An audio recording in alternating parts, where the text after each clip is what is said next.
네, 그럼 지금부터 온라인 설명회를 시작하도록 하겠습니다. 먼저 제 소개를 드리도록 하겠습니다. 저는 정보통신정책연구원의 지능정보사회정책센터에서 일하고 있는 이현경이라고 합니다. 먼저 오늘 저희 그 교재를 설명회 하기에 앞서서 전체 구성이 어떻게 되는지 먼저 설명을 드리도록 하겠습니다. 제가 먼저 15분 정도 인공지능 윤리 교재를 과기부와 정보통신정책연구에서 어떻게 개발을 하게 되었는지 전체적인 과정을 설명을 드릴 예정이고요. 그 뒤부터 지필진 선생님들께서 20분씩 설명을 해주실 예정입니다. 그래서 저희가 총 2시간으로 구성이 되는 온라인 설명회여서 좀 중간에 휴식 시간이 필요할 것 같아서 2분 진행하시고 나서 5분 동안 휴식 시간을 갖도록 하겠습니다. 그리고 저희가 이제 질문이나 질의하고 싶으신 사항이 있으시면 저희가 최대한 채팅창으로 질문을 주시면 좋으실 것 같고요. 저희가 나중에 질문을 한꺼번에 모았다가 마지막 한 15분 정도 남는 시간에 걸쳐서 설명을 해드리도록 하겠습니다. 먼저 저희 인공지능 윤리 교재 개발 배경에 대해서 설명해 드리겠습니다.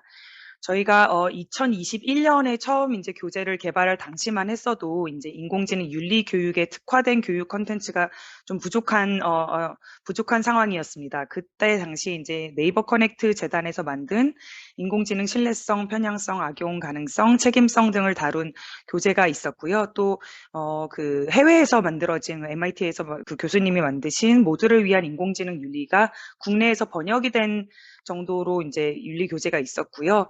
그 이외에는 인공지능 기초 교재 거의 뭐 마지막 단원 정도의 인공지능 윤리 내용이 뭐 인공지능과 윤리 이런 식으로 조금 할애가 돼서 이제 설명이 되고 있는 상황이었습니다. 그래서 이런 문제 의식을 가지고 저희가 개발을 하기 시작했는데 이제 작년에는 사실 많은 시도교육청에서도 관심을 갖고 또 인공지능 윤리에 대해서 교재를 개발하고 있는 것으로 알고 있고요. 경기도 교육청에서는 이미 공개를 하셨고요. 서울시 교육청도 곧 공개를 할 예정으로 알고 있습니다. 그래서 저희가 이런 인공지능 윤리 교육 교재를 만들게 된 배경으로는 이제 인공지능 리터러시라는 것이 단순히 인공지능의 어떤 원리에 대한 기능적인 이해만으로 끝나서는 안 된다라는 그런 문제의식을 가지고 윤리적 사고력이 융합이 돼야 된다라는 문제의식에서 출발을 했습니다. 그래서 AI 기술을 이해하고 활용하는 어떤 그런 기능적인 능력 이외에도 AI 시대에서 이제 비판적으로 이해할 수 있는 능력, 뭐 이를 통해서 AI가 만들어낼 새로운 세계를 예측해낼 수 있는 능력 등에 대해서 이제 많이 생각을 해봐야 된다라는 건데 최근 들어서도 뭐 챗 GPT 이슈나 이런 이슈들로 이제 전 사회가 굉장히 관심도가 많이 높아지고 있습니다. 그래서 이제 인공지능 이슈에 대응을 위한 어떤 교육 수요가 증가하고 있는 것은 아마 선생님들도 현장에서 많이 느끼실 거고요. 또 제6차 교육정보화 기본계획에도 어떤 AI 교과 융합 콘텐츠를 추가 개발이 필요하다라는 어떤 그런 문제의식, 그리고 또 저희 인공지능 윤리에 대한 그런 그 윤리가 확산되는 윤리정책 확산과도 관련이 있는데요. 저희 정보통신정책연구원과 또 과학기술정보통신부 또 범정부적으로 2020년에 사람이 중심이 되는 인공지능 윤리 기준을 발표했습니다. 이것도 이 윤리 기준을 발표하기까지도 뭐 인공지능, 윤리학, 법학, 학계, 뭐 기업, 시민단체 등 굉장히 많은 분들이 피드백을 주셔서 최종적으로 이런 윤리 기준이 발표가 됐었고요. 초안 발표를 한 뒤에 이제 공개 공청회를 거쳐서 시민 의견도 수렴하였습니다. 그래서 2020년에 어떤 그 윤리 기준의 후속 조치로 2021년에 어떤 신뢰할 수 있는 인공지능 실현 전략안에 대해서도 또 발표를 했었는데요. 이제 구체적인 실천 전략으로 인공지능 윤리 교육 강화를 하고 어떤 그 기업들을 위한 뭐 체크리스트 또 인공지능 윤리 정책 플랫폼 운영 등을 포함하는 내용을 담고 있었습니다. 그래서 이게 다만 이제 저희 국내에서 벌어지고 있는 상황은 아니고요. 인공지능 윤리에 관한 국제적인 논의가 점점 확산이 되고 있고 각국의 정부 또 그 유네스코나 뭐 OECD, EU 등 국제 기구 그리고 또 이제 그 마이크로소프트, 구글, IBM과 같은 그 거대 테크 기업에서도 인공지능 윤리에 대한 관심이 매우 늘어나고 있는 상황입니다. 그래서 좀 구체적으로 윤리 교재가 어떻게 개발되었는지 말씀드리겠습니다.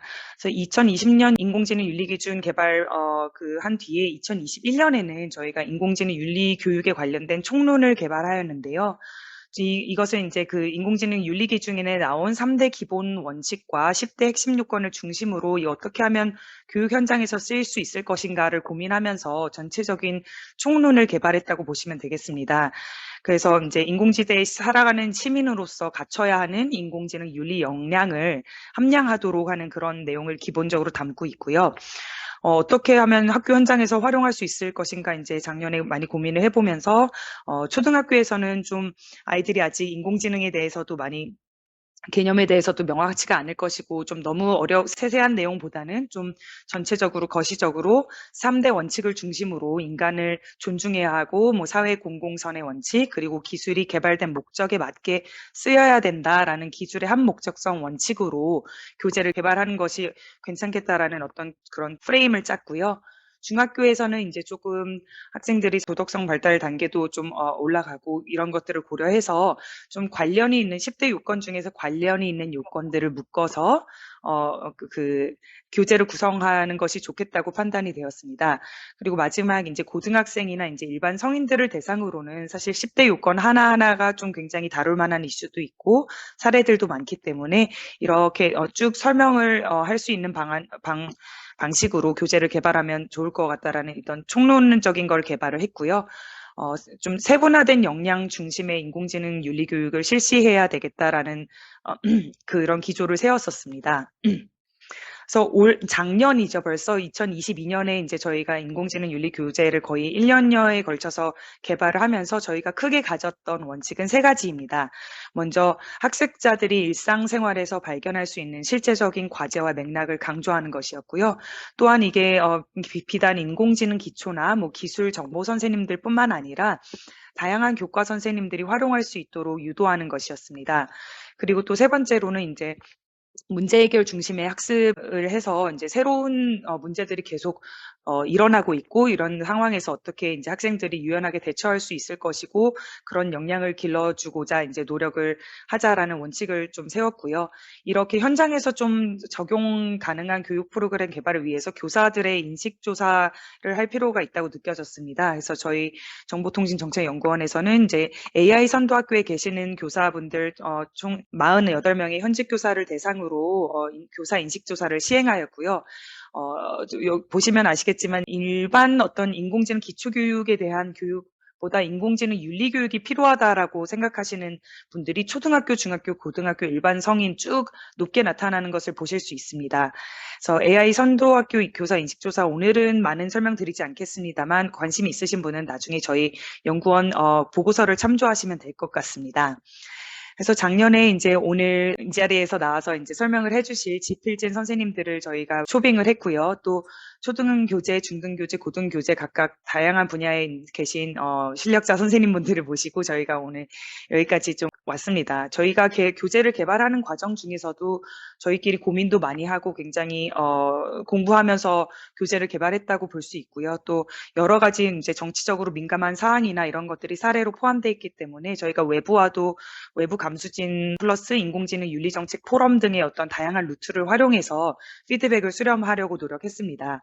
저희 감수진으로 또 이제 인공지능 윤리 쪽에 좀 특화되신 교수님들, 변순윤 교수님, 김희용 교수님, 이청훈 교수님을 초빙해서 어떤 윤리적인 시각을 검토를 했고, 또 기술적인 부분, 기능적인 원리 부분에 있어서 김수환 교수님, 김한성 교수님, 김성애 교수님을 초빙해서 감수를 받았습니다. 그래서 오늘은 이제 사실 가장 궁금해하실 것들이 이제 인공지능 윤리 교재 내용 구성과 관련된 내용일 텐데요. 저희 초등학교, 중학교, 고등학교 교재 모두 다 이제 3대 원칙과 10대 핵심 요건을 중심으로 이루어지고 있습니다. 그래서 기본적으로 이 공통된 이 요건들을 초등, 중등, 고등교재에서도 쉽게 확인하실 수 있도록 아이콘을 활용을 했고요. 초등학교 교재에서는 아무래도 좀 개념이나 어려운 딱딱한 이야기보다는 놀이 중심으로 좀 학생들이 활동을 많이 할 수 있는 것을 중심으로 교재를 구성하였습니다. 그래서 교재 목차는 다음과 같습니다. 3대 원칙을 기본으로 바탕으로 이제 첫 번째 단원이 이제 인간의 존엄성 지키기라는 거대 단원에서 그 안에서 네 단원이 들어가 있고요. 그리고 또 기술의 한목적성이라는 목적에 따라 기술을 사용하기라는 단원이 두 번째 단원 대단원으로 따라오고 있습니다. 그리고 저희가 교사 인식 조사를 통해서 알아봤을 때 이제 초등학교 수준에서는 어떤 공공성이나 연대성이랑 관련된 이런 개념이 좀 어려울 수 있겠다라고 생각이 되고 저희 그 지필지 선생님들과도 이제 논의한 결과 요 함께 좋은 세상 만들기라는 요 단원을 좀 가장 뒤쪽으로 배치를 하였습니다. 그래서 교재 구성은 좀 단원 도입에서부터 이런 단계로 인공지능 윤리에 대해서 알아보고 그다음에 활동을 통해서 단원을 마무리하고 있는데요. 저희가 총 37개의 활동들을 제시하고 있습니다. 초등학교 이제 고학년 학생들을 주로 5, 6학년 학생들을 저희는 타겟을 두고 그 교재를 개발하였는데요. 좀 최대한 다양한 활동을 통해서 인공지능 윤리를 경험할 수 있도록 유도를 하였습니다. 이 활동뿐만 아니라 최대한 초등 교재에서는 만화나 삽화나 이를 많이 활용하였고요. 좀 최대한 학생들이 교재만 봐도 재밌겠다라는 느낌이 들 수 있을 그럴 만한 교재를 만들려고 노력을 하였습니다. 그래서 이제 이런 교재랑 인공지능 윤리 교육을 통해서 저희가 이제 학생들에게 어떤 것을 가르칠 것인가, 이 인공지능 머신러닝, 기계학습 이런 것들 굉장히 많이 나오고 있는데 이 이미지 태그도 되는 사진들 보시면 너무 유명한 트위터죠. 이 같은 온도 체온계를 들고 있는 사진인데 왼쪽에 있는 흑인들을 대상으로 한 사진에서는 총, 무기 이런 단어가 많이 태그가 됐고 오른쪽에 이제 동양인이 들고 있는 거에서는 기술, 전자기기 이런 게 많이 표시된 유명한 트위터였습니다. 그래서 이런 것들을 봤을 때 학생들이 초등학생들이 이건 뭔가 문제가 있는 건가 아닌가라는 어떤 문제 의식을 가질 수 있도록 하는 것이 교육의 목적이 된다고 생각할 수 있겠고요. 그래서 이런 목적으로 오늘 이제 지필지 선생님들께서 한 분 한 분씩 맡으신 담당 지필 과정, 지필 의도라든지 어떻게 하면 활동을 할 수 있는지 자세하게 설명해 주실 기회가 될 것 같습니다. 그래서 아무래도 오늘 가장 궁금하시겠죠. 이 교재를 어디에서 다운로드 받을 수 있는가? 저희 정보통신정책연구원의 그 홈페이지에 가시면요. 키스티 그 정보센터라는 곳에 들어가실 수 있고요. 그리고 그 안에 이제 미디어룸이라는 곳이 있는데요. 거기 자료 다운로드 링크도 저희가 여기 다 놓았습니다. 아마 지금 채팅창에도 올라와 있을 것 같은데요. 그 자료 다운로드 링크를 따라서 가시면 모든 자료를 다운로드 받으실 수 있습니다. 저희가 학생용 PDF도 있고요. 또 교사 선생님들을 위한 교사용 PDF가 있고요. 기본적으로는 같은 책인데 여기서 이제 교사용 팁이라든지 어떤 부가적인 그런 내용 정보들이 담겨 있는 PDF입니다. 그리고 또 학교 현장에서 선생님들께서 바로 활용하시기 좋으시도록 수업용 PPT도 같이 개발을 했거든요. 그래서 이제 다운로드 받으신 용량이 좀 많으실 수 있습니다. 그래서 그 점 유의하시고 저는 제 발표는 오늘 여기서 마치도록 하고 그 다음 선생님들께 이제 바톤을 넘겨드리도록 하겠습니다. 첫 단원을 맡아주신 이제 김태연 선생님께서 그 다음 진행을 맡아주도록 하시겠습니다. 안녕하세요. 저는 프라이버시 보호와 다양성 존중 파트를 집필한 보름초등학교 교사 김태연입니다. 첫 번째 제가 맡은 부분은 프라이버시 보호 파트인데요. 이 파트는 선생님들께서 도덕교과나 사회교과에서 재구성하셔서 수업을 진행하시면 좋으실 것 같습니다. 첫 번째 사파는 사생활을 보호하기 위해서 우리의 다양한 정보들을 잘 보호해야 한다라고 하는 전체적인 저희 흐름, 주제와 관련된 사파를 담고 있습니다. 이 사생활 보호에서는 우리가 이제 인공지능을 개발, 활용하는 과정에서 우리의 사생활이 안전하게 보호되고 있는지 알아보는 것을 가장 큰 주제로 학습을 학생들과 진행하시면 도움이 될 것 같습니다. 인공지능과 만나요에서는 이제 첫 번째 도입은 인공지능과 이제 만나요라는 타이틀에 알맞게 우리 생체 데이터를 활용한 인공지능 기술인 얼굴 인식 기술에 관한 사파를 다루고 있습니다. 처음 이 사파를 쓸 때 사실 모든 스마트폰이 이렇게 얼굴을 댄다고 이제 잠금이 해제되는 것은 아니지 않냐라는 이런 우려도 있으셨는데요. 수업을 하실 때는 이렇게 얼굴 인식 기능을 활용해 잠금이 열리는 스마트폰이나 또는 은행 앱 같은 것이 있다라는 것을 학생들에게 소개해 주시면 좋을 것 같습니다. 다음은 이 앞에 나왔던 얼굴 인식 기술과 관련된 내용을 설명한 글입니다. 이 글을 학생들과 읽어보시면서 얼굴 인식 기능이 무엇인지 같이 알아보는 시간을 가지면 좋을 것 같습니다. 문제가 생겼어요에서는 앞에서 보여드린 예들이 얼굴 인식 기능과 관련된 긍정적인 것들이었다면, 문제가 생겼어요에서는 이제 얼굴 인식 기능을 활용한 인공지능으로 문제가 생길 수도 있음을 학생들에게 인지시켜주는 사파 내용입니다. 신문 기사에서도 실렸던 이제 공항 출입국 얼굴 인식 시스템 내용을 사파로 담고 있는데요. 이 신문 기사는 선생님들께서 교사용 지도서를 보시면 어떤 신문 기사를 활용했는지 참고하실 수 있습니다.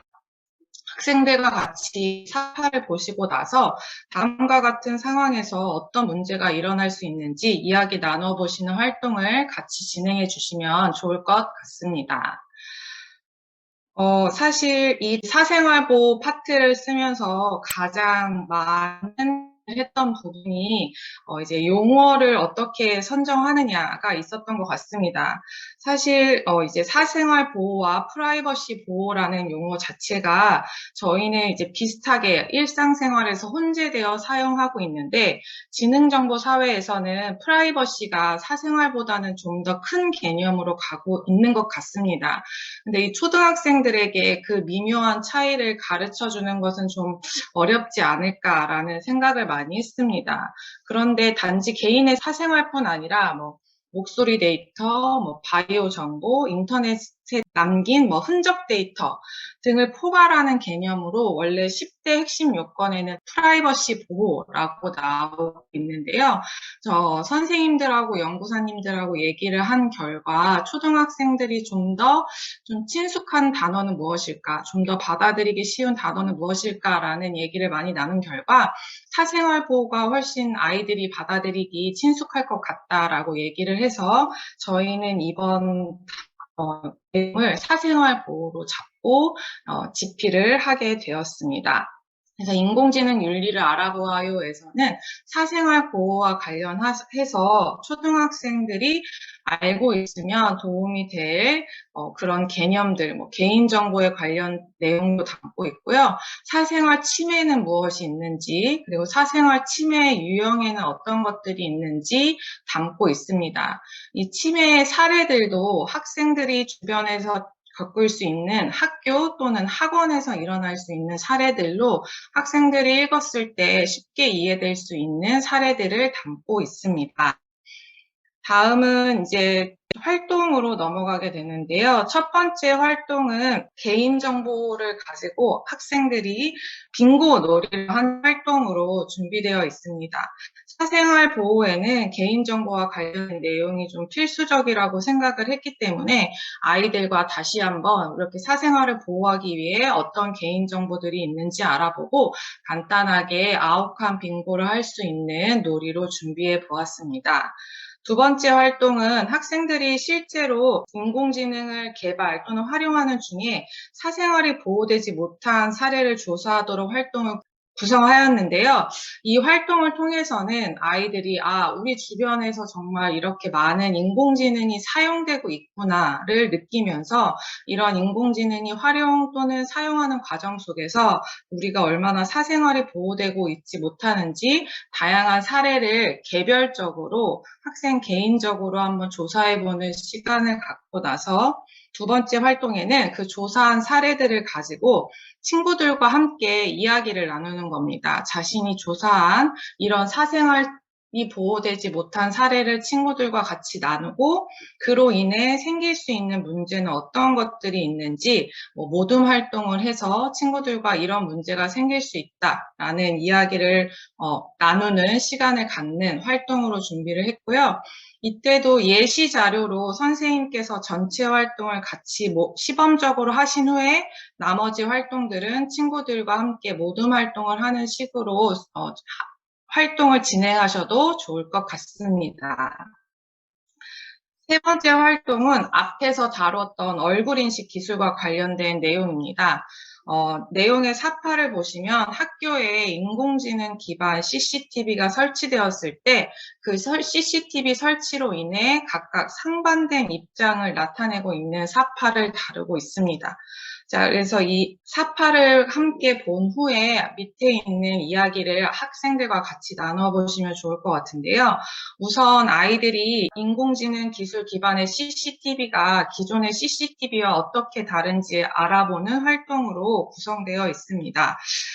이때는 좀 학생들이 직접 조사를 해보는 것도 좋을 것 같고요. 또 너무 어렵다, 이게 학생들이 직접 알아보는 게 너무 어렵다라고 생각이 되시는 경우에는 선생님께서 교사용 지도서에 나와 있는 내용을 바탕으로 아이들에게 이해하기 쉽게 설명을 해주시는 방향으로 수업을 진행하셔도 좋을 것 같습니다.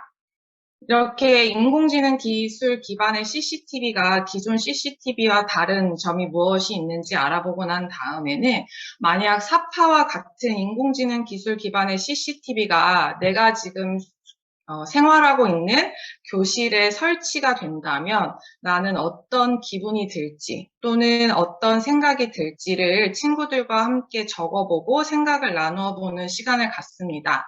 그리고 난 다음에는 인공지능 기술 기반의 CCTV를 학교에 설치 또는 교실에 설치하는 것에 대한 자신의 의견과 생각을 적어보는 시간인데요.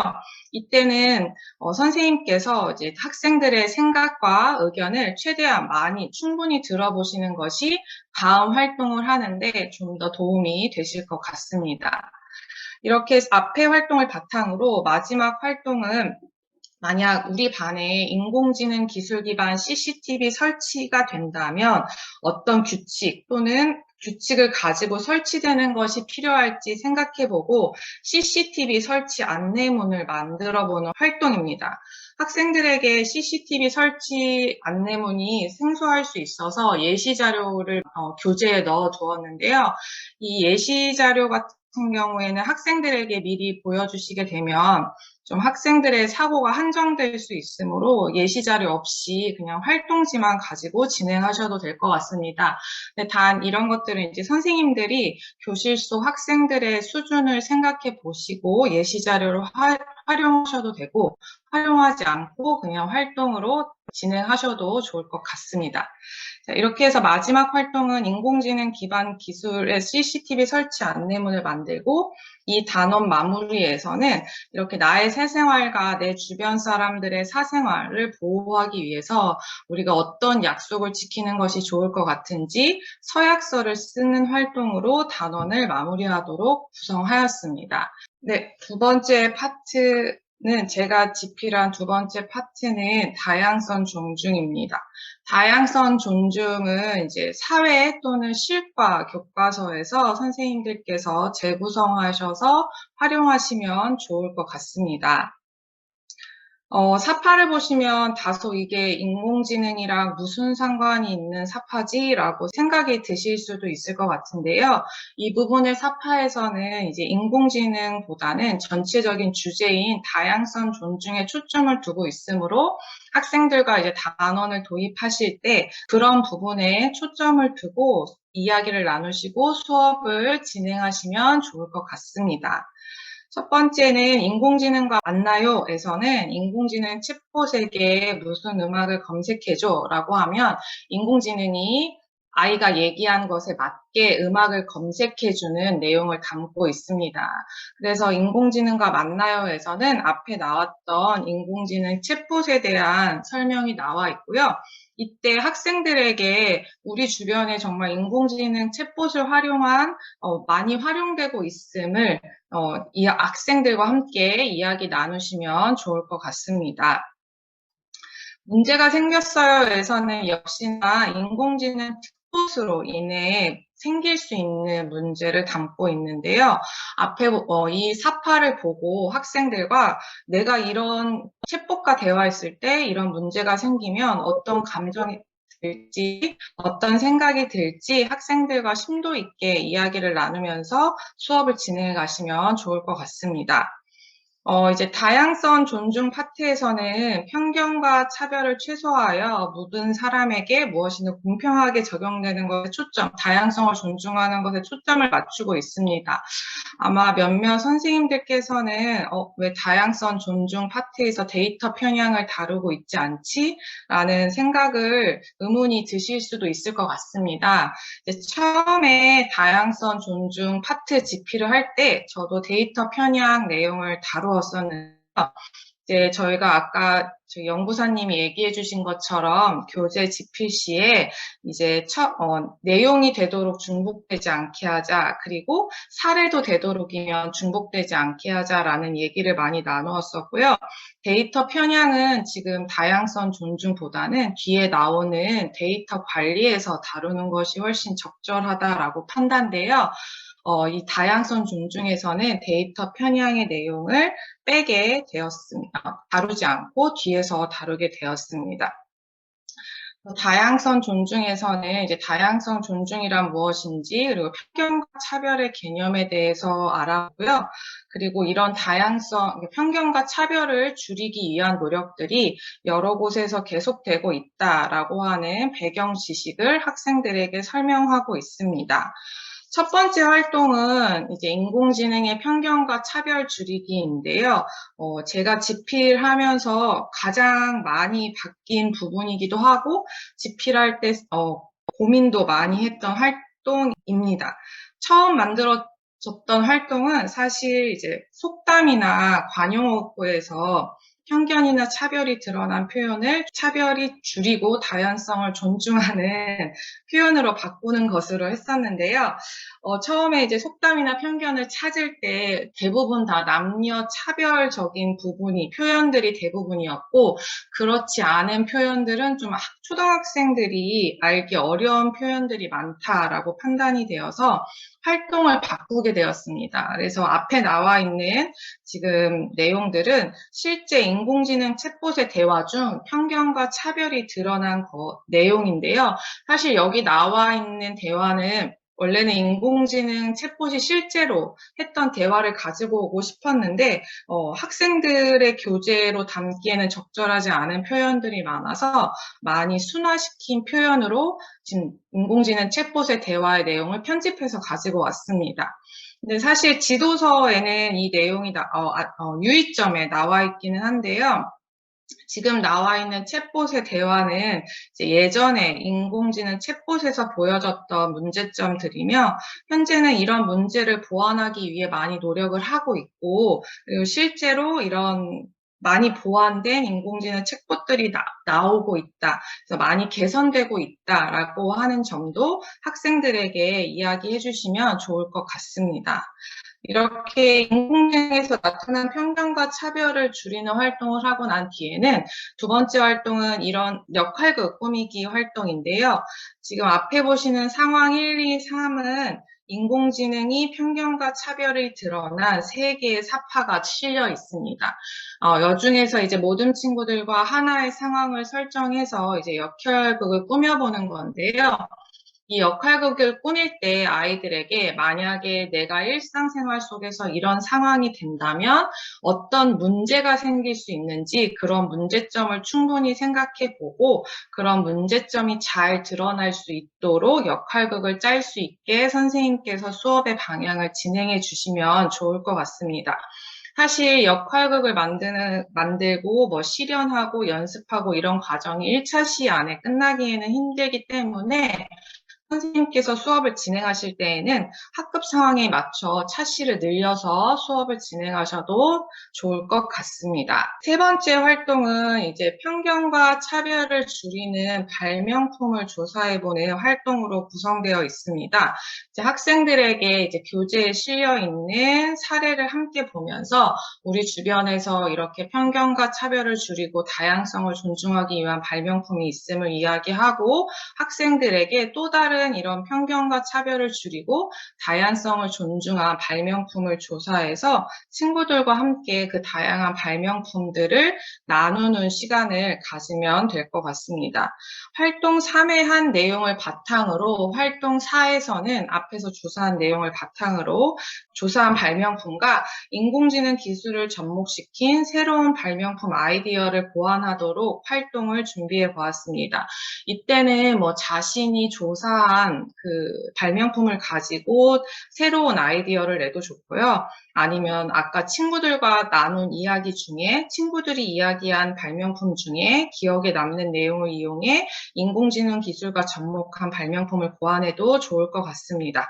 이렇게 고안한 발명품이 어떻게 다양성을 존중하고 있는지 친구들과 이야기하면서 전체적인 활동을 마무리하시면 좋을 것 같습니다. 다양성 존중의 마지막 활동은 땅 따먹기 놀이로 정리하기로서 학생들이 배운 놀이를 쉽게, 배운 내용을 쉽게 놀이로 정리할 수 있도록 구성해 보았습니다.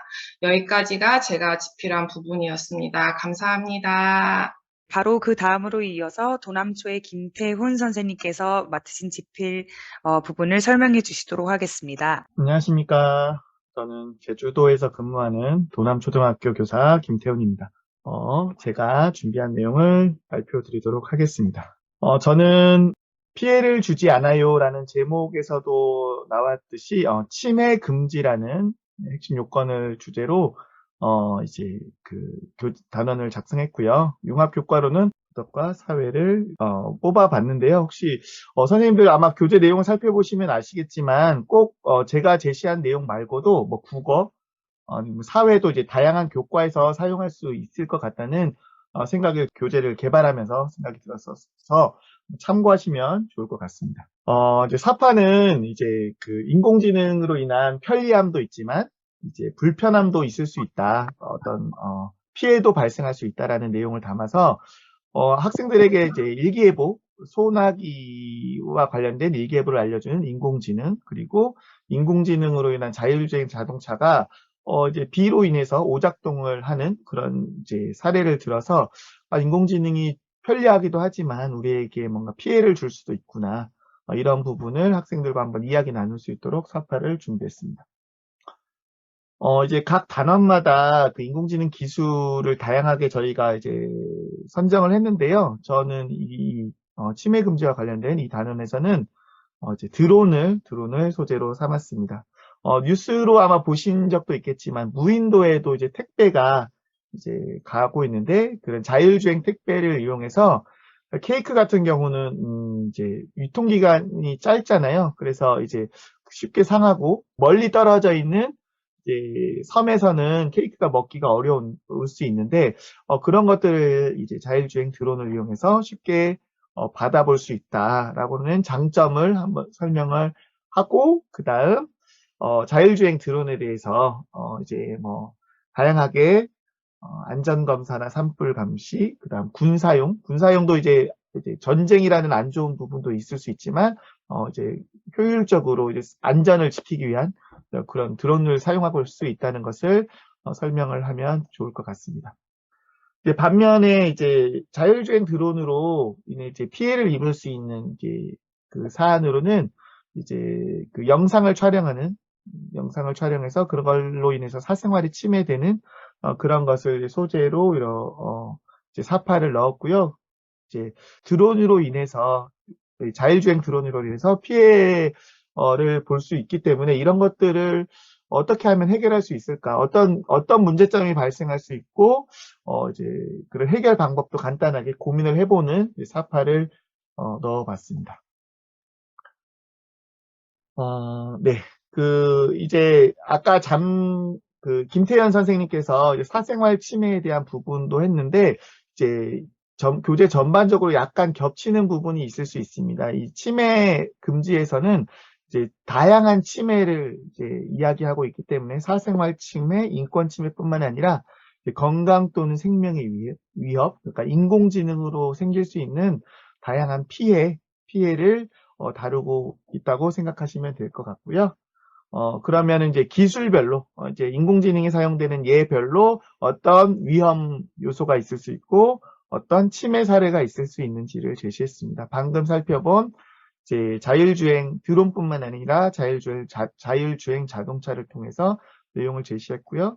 그다음 아까 김태현 선생님이 발표하셨던 부분 중에 얼굴 인식 기술로도 이제 받을 수 있는 이제 피해, 그다음 이제 물류센터에서 이제 그 물건을 옮기는 이제 로봇에서 받을 수 있는 이런 피해, 이런 것들을 제시하였고요.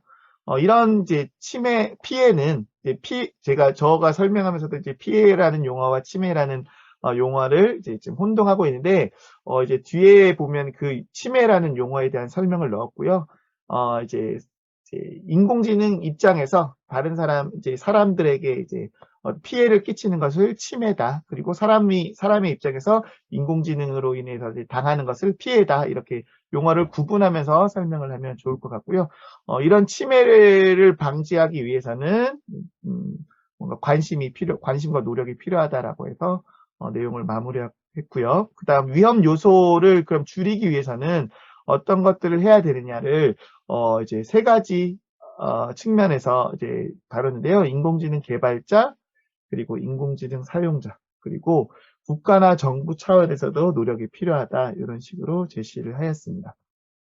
이제 인공지능에 대한 관심이 필요하고, 그 아까 말씀드렸던 인공지능 개발자, 그 다음 사용자, 이제 정부 차원에서 법과 제도를 이제 다지는 측면에서 위험 요소를 줄일 수 있으면 좋겠다. 이런 내용을 인공지능을 위험을 이겨내요. 요 내용에 넣었고요. 그 다음에 활동을 한번 살펴보시겠습니다. 첫 번째 활동으로는 이제 인공지능 기술의 원래 개발 목적.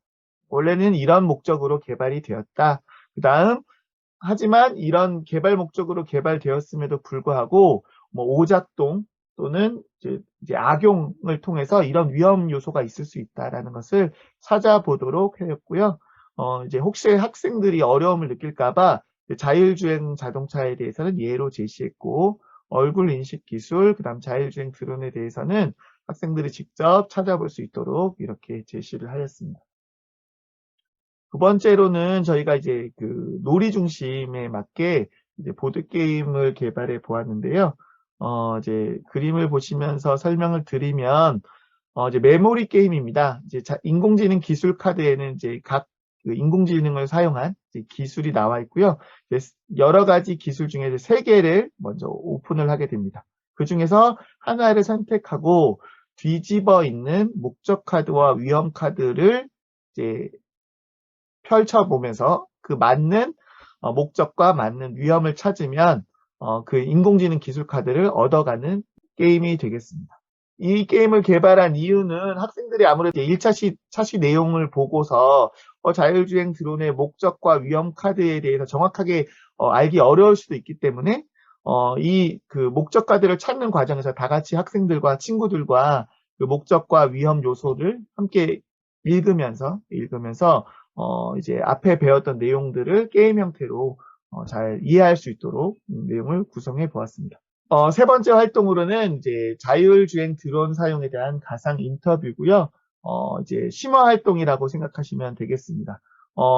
자율주행 드론 개발자, 그다음 사용자, 그 자율주행 드론으로 인한 피해자의 입장이 되어서 이제 서로 인터뷰를 하는 건데요. 처음에는 각자 이제 세 명의 가상 인물에게 묻고 싶은 질문을 이제 여기 보시는 것처럼 표에 이제 넣게 됩니다. 이 표를 넣으면서 우리 질문을 만들면서 그 입장을 한번 생각해 보게 되잖아요. 그럼 그 질문을 만든 사람 중 신청을 받은 다음 3명의 가상 인물을 뽑고 나머지 친구들이 그 3명에게 질문을 하는 형태로 이제 질문을 하고 가상 인물이 대답을 하는 형태로 이제 진행하게 됐고요.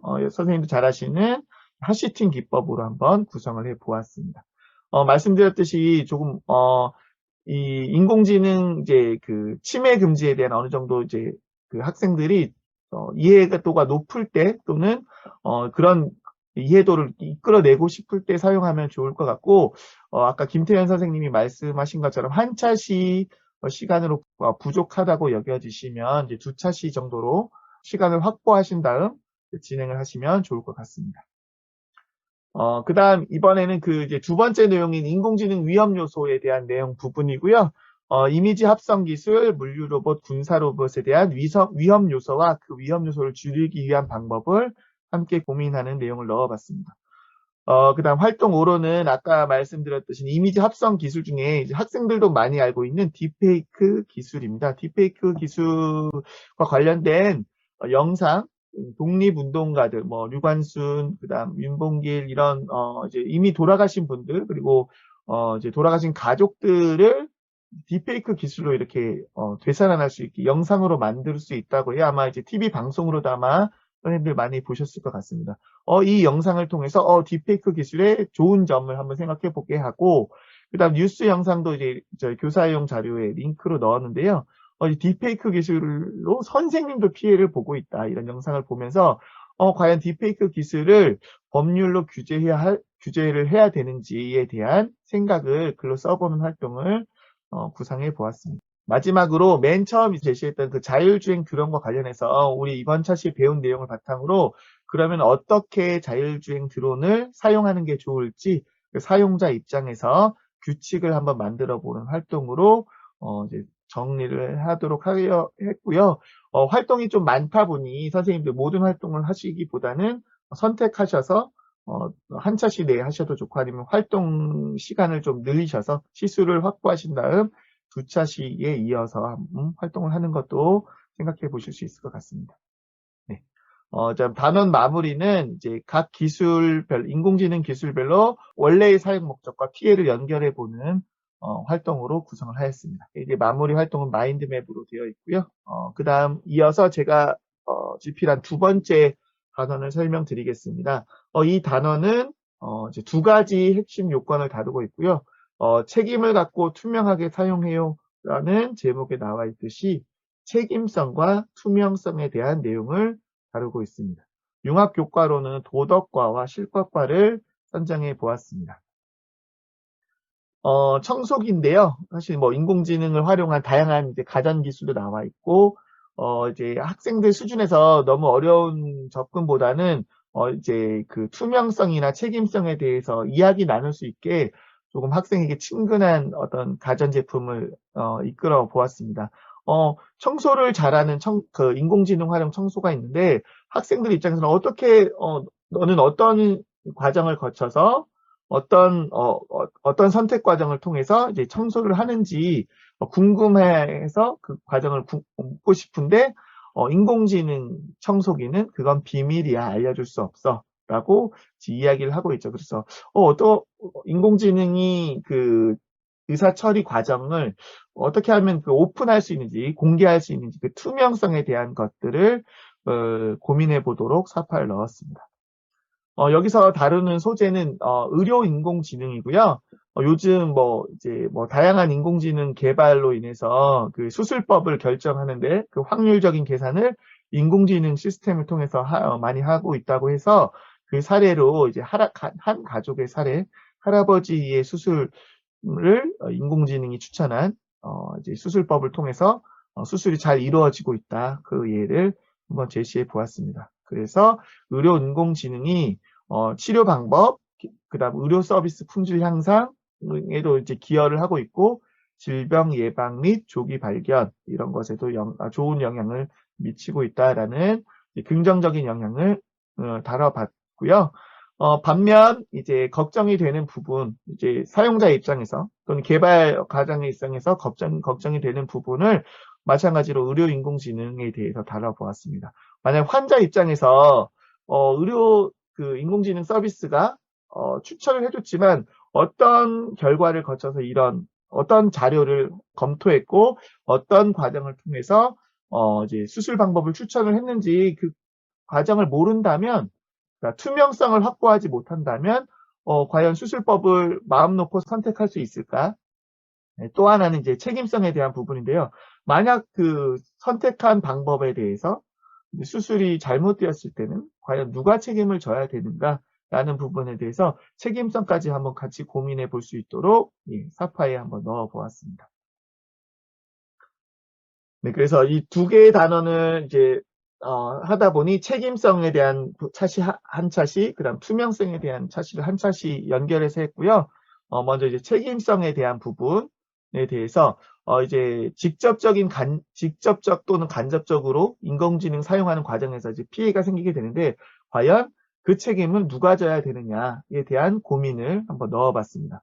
그래서 개발자, 이번에는 그리고 공급자, 사용자 모두가 노력이 필요하다라고 제시하고, 개발자는 어떤 노력을 해야 되는지, 그 다음 공급자는 어떤 노력을 해야 되는지, 그 다음 사용자는 어떤 노력을 해야 되는지를 제시해 보았고요. 책임성과 관련돼서는 아직도 저희가 인공지능 기술에 비해서 아직 법과 제도 측면에서 어떻게 책임을 정해야 될지가 아직 명확하지 않기 때문에 그런 부분까지 학생들에게 제시를 하고, 이런 부분을 해결하기 위해서 이제 앞으로 많은 관심이 필요하고 이제 책임성 문제를 해결하기 위한 노력이 필요하다, 이렇게 제시했고, 뒤에 있는 활동에서도 그런 부분을 이제 같이 고민할 수 있는 활동을 넣어 보았습니다. 투명성에 대한 부분이고요. 마찬가지로 세 가지 측면, 역할별로 세 가지 측면에 대해서 개발자, 공급자, 사용자 측면에서 고민해 보도록 하고요. 새로 도입된 용어로 블랙박스라는 용어를 들어가는데요. 이제 인공지능 그 결정 과정이 이제 블랙박스 안에 있기 때문에 그 과정을 살펴볼 수 없어서 이제 투명성을 확보할 수 없다, 신뢰하기 어렵다라는 부분이고, 이런 부분을 이제 개선하기 위해서 아까 말씀드린 개발자 측면에서 설명 가능한 인공지능을 요즘은 개발하는 과정에서 강조하고 있다. 설명 가능한 인공지능은 인공지능의 판단 이유를 사람들이 쉽게 이해할 수 있도록 제시해야 된다. 이런 부분까지 좀 어려운 용어일 수 있지만 투명성을 다루기 위해서는 필요한 내용인 것 같아서 꼭 넣었고요. 공급자 측면에서, 그다음 사용자 측면에서 이제 투명성을 확보하기 위해서 내용을 했고요. 사용자 같은 경우에는 이제 투명성을 이제 확보하기에는 어렵기 때문에 투명성을 위해서 우리가 요구를 해야 된다, 이런 부분을 제시했고, 이제 뒤에 나온 활동에서도 이런 부분을 연결해서 제시를 하였습니다.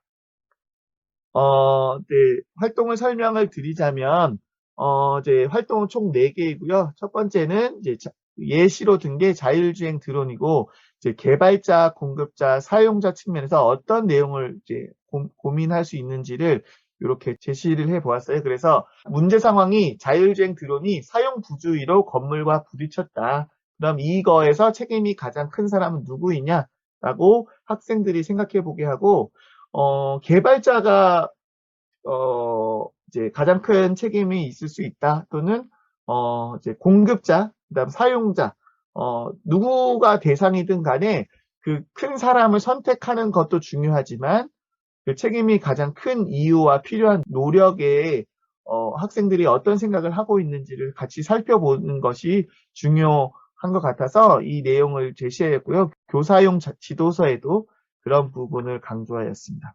그래서 기계의 동작 오류로 물건이 다른 곳으로 배송되었다 라고, 약간 동작 오류로라고 말한 것은 뭔가 개발자라는 힌트를 주긴 했지만 꼭 개발자뿐만이 아니라 이거 배송을 한 사용자 측면이 가장 책임이 크다라고 생각하면 그런 내용이 이제 가장 큰 이유와 필요한 노력에 담겨져 있도록 학생들이 작성할 수 있도록 그렇게 안내를 해주시면 좋을 것 같습니다. 그다음 맨 마지막 걸 보시면 외딴 섬에 물건을 배송하던 중 기상 상황이 좋지 못해 자율주행 드론이 추락하였다. 이런 거 같은 경우는 개발자, 공급자, 사용자 어느 한 측면에 묻기가 어려운 질문도 넣어서 아까 맨 처음 전에 설명했듯이 책임의 소재를 묻는 게 쉽지 않다. 그런 부분을 함께 고민해 볼 수 있도록 하였습니다. 두 번째 부분도 이제 비슷한 부분인데요. 책임성과 관련돼서 인공지능 자율주행 자동차가 이제 사고가 났습니다. 그 사고에 대한 이제 사례를, 기사를 이렇게 이제 제시를 했고요. 이제 학생들 입장에서는 이런 그 정보를 보고 과연 누가 얼마나의 책임을 져야 할지를 고민해 보도록 활동을 제시하였습니다. 첫 번째는 이제 판사의 역할을 이제 그 학생들이 해야 되는데, 부록에 사고 보고서를 제시했어요. 그래서 사고보고서를 뭐 OX, 세모 이렇게 체크하고 과연 개발자, 공급자, 사용자 중에 누가 가장 큰 잘못을 했는가. 그래서 책임을 누가 가장 많이 져야 되는지 이제 물어보게 했고, 혹시 피해자도 뭐 교통규칙을 안 지켰던가 이런 과정 피해자도 책임이 있을 수 있기 때문에 이렇게 해서 각자 책임의 비율을 따져보게 하고 그에 대한 판단을 왜 그렇게 생각했는지 판단의 이유를 적어보도록 하였습니다. 그럼 그걸 토대로 이제 판사 재판 과정을 개발자는 어떤 잘못을 했고 공급자는 어떤 잘못을 했고 사용자는 어떤 잘못을 했기 때문에 가장 책임을 몇 퍼센트 또는 가장 큰 책임이 큰 누구에게 피해를 보상하게 하겠다라는 내용의 그 모의법정 역할극 대본을 부록에 넣었고요. 학생들이 어려움을 느낄 수 있어서 이제 그 메인 내용들은 다 넣었고 빈칸을 통해서 학생들이 결정한 내용을 넣을 수 있도록 이렇게 이제 시간 절약을 해서 이제 역할극을 해볼 수 있도록 이렇게 제시를 하였습니다. 마찬가지로 시간이 좀 부족할 경우 2시간 정도 확보해 보는 것도 좋을 것 같습니다. 이번에는 투명성에 대한 내용입니다. 그 설명 가능한 인공지능에 대해서 이야기를 나눴는데 설명 가능한 인공지능은 개발 과정에서 많이 필요한 부분이기 때문에 의료 인공지능을 개발할 때 의료 인공지능은 이러한 원래 일을 하고 있고 이러한 인공지능이 만약에 설명 가능한 인공지능이라면 즉 투명성을 확보했다면 어떤 장점이 있을지를 생각해 보도록 하였습니다. 이거는 예시고 왜냐하면 학생들이 어려움을 느낄 수 있기 때문에 그리고 그거에 대한 투자 인공지능 그다음 투자 인공지능도 약간 학생들이 이해하기 쉽게 약간 사례로 넣었거든요. 할아버지께서 이번에 퇴직을 하십니다. 그 다음 인공지능 면접 큰 누나가 취업을 위해 면접을 보려고 합니다. 이런 상황에서 원래 인공지능 면접 소프트웨어는 어떤 일을 하게 되는데 설명 가능한 인공지능이라면 인공지능 면접 프로그램이 어떤 장점이 있을까? 탈락한 사람들이 그 탈락 그 과정에 대해서 충분히 수긍하게 되고 이제 다음 면접에 도움이 될 수 있는 정보를 얻을 수 있다라는 예시를 이제 지도서에도 이제 제시를 하였고요. 학생들 입장에서 그런 것들을 고민해 보도록 하였습니다. 마지막으로 아까 그 활동 3에서 살펴본 내용들이 있잖아요. 그러면 의료 인공지능, 투자 시스템, 면접 시스템 을 아까는 개발자 입장에서 살펴보았다면 사용자 입장에서 개발자에게 투명한 인공지능을 만들어 주세요. 또는 설명 가능한 인공지능 프로그램을 만들어 주세요. 라는 내용의 편지를 담을 수 있도록 왜냐하면 저는 이런 상황인데 가족이 아파서 지금 수술을 받아야 되는데 현실적인 고민, 수술 방법이 명확하지 않아서 어려움을 느끼고 선택을 하는데 어려움이 있어요. 그래서 개발자 분이 그런 것들을 투명성을 확보한 프로그램을 개발해 주었으면 좋겠다라고 해서 투명성에 대한 요청을 사용자 입장에서도 할 수 있도록 그런 부분을 강조를 해 보았습니다. 네, 단원의 마무리 부분입니다. 단원의 마무리 부분은 제가 그 투명성과 책임성 두 개 모두 개발자, 공급자, 사용자 측면으로 나누어서 이제 이야기를 나눴기 때문에 책임성도 그리고 투명성도 각각 역할에 맞게 어떤 부분에 대해서 노력을 해야 될지 연결해 보도록 제시해서 이제 그 책임성과 투명성에 대한 이해도를 높이도록 이제 활동 자료를 마무리 자료를 구성해 보았습니다. 네, 저의 발표는 여기까지고요. 이것으로 마치도록 하겠습니다. 감사합니다. 바로 임지원 선생님 발표 시간으로 넘어가도록 하겠습니다. 네, 안녕하세요. 네, 제가 맡은 부분인 2단원의 이제 첫 번째 단원 데이터 관리 단원부터 설명드리도록 하겠습니다. 네, 단원 이름은 올바르게 데이터를 관리해요라고 해서 학생들이 데이터를 어떻게 관리할 수 있는지 뭐 수집해서부터 활용하는 거에 대한 일련의 과정을 안내를 하고 있고요. 네, 관련 교과 보시면은 사회 4학년 우리 사회의 다양한 문화가 확산되면서 생기는 문제, 이 중에서 이제 편견, 차별 관련해서 아까 전에 이제 나왔던 뭐 편향이라던가 이런 관련된 내용도 다루게 되고요. 조금 더 이제 융합적인 관점에서 봤을 때 과학의 이제 퇴저감을 알갱이의 크기에 따라 구분하고 퇴저감이 만들어지는 과정을 모형을 통해 설명한다와 관련된 부분은 퇴저감의 다양한 데이터를 학습해서 다양한 퇴저감의 종류를 분류해보는 활동도 이 데이터를 관리해요라는 단원과 관련이 있어서 이렇게 다뤄봤습니다. 네, 처음 사파 부분인데요. 네, 학생들에게 이제 데이터라는 단어를 처음 이제 제시를 했을 때 대다수 학생들이 굉장히 데이터에 대해서 어려워하는 학생들이 많이 있습니다. 그래서 데이터란 과연 무엇인지 이제 그런 것들에 대한 내용을 다뤄봤고요. 그래서 보면은 이 음료수 안에 있는 관찰이나 측정으로 수집한 값, 그 다음에 문자, 소리, 그림, 음성, 영상의 형태로 되어 있는 뭐 키랑 몸무게, 학생들에게 이런 친근한 데이터들도 모두 다 데이터라는 것을 안내하고 있습니다. 네, 본격적으로 단원에 들어가게 되면 이제 인공지능이 찰칵 해바라기 꽃입니다 라고 하고 있고 학생이 와, 꽃 사진을 찍으면 꽃 이름을 알려주네 라고 해서 아마 선생님들께서도 많이 사용해 보셨을 거고 주변에 요새 학생들도 이런 프로그램을 이제 많이 사용하고 있습니다. 꽃 검색 프로그램이라고 하죠. 그래서 꽃의 사진을 찍으면 꽃의 이름을 알려주는 프로그램인데 이게 과연 어떤 원리에 의해서 이루어지는지에 대해서 도입 부분에 제시를 해 보았습니다. 네, 그리고 나서 이제 인공지능과 만나요 부분에서 인공지능 검색, 방금 전에 이제 다루었던 인공지능 꽃 검색 프로그램과 연관해서 인공지능 검색에 대해서 이야기를 하고 있는데요. 노래의 일부만 듣고 노래의 제목을 알려준다거나 방금 봤던 이제 꽃의 사진만 보고서 꽃 이름을 알려주는 검색 서비스 이런 것들을 예시로 들 수 있겠고요. 이런 인공지능 검색 서비스는 이제 최근의 트렌드와 개인의 관심에 알맞은 맞춤형 검색 결과라고 해서 최근에 이제 또 기사에 많이 나오고 있는 뭐 챗 GPT라던가 이런 것들도 선생님들께서 아마 수업 중에 같이 활용하셔서 소재로 삼아주시면 좋을 것 같다는 생각을 해봤습니다. 자, 그 다음에 이제 문제가 생겼어요 부분에서는 네, 간단하게 사파로 나타내 보았는데요. 처음에 이제 노란색 큰 과일이 지금 남학생과 여학생 사이에 놓여 있죠. 그래서 이것은 도대체 무슨 과일일까? 글쎄, 처음 보는 과일인데라고 지금 대화를 하고 있는데, 아까 전에 이제 꽃 검색 프로그램과 마찬가지로 이 과일을 지금 사진을 찍어서 인공지능이 이제 어떤 과일인지 알려주는 그런 내용을 담아봤습니다.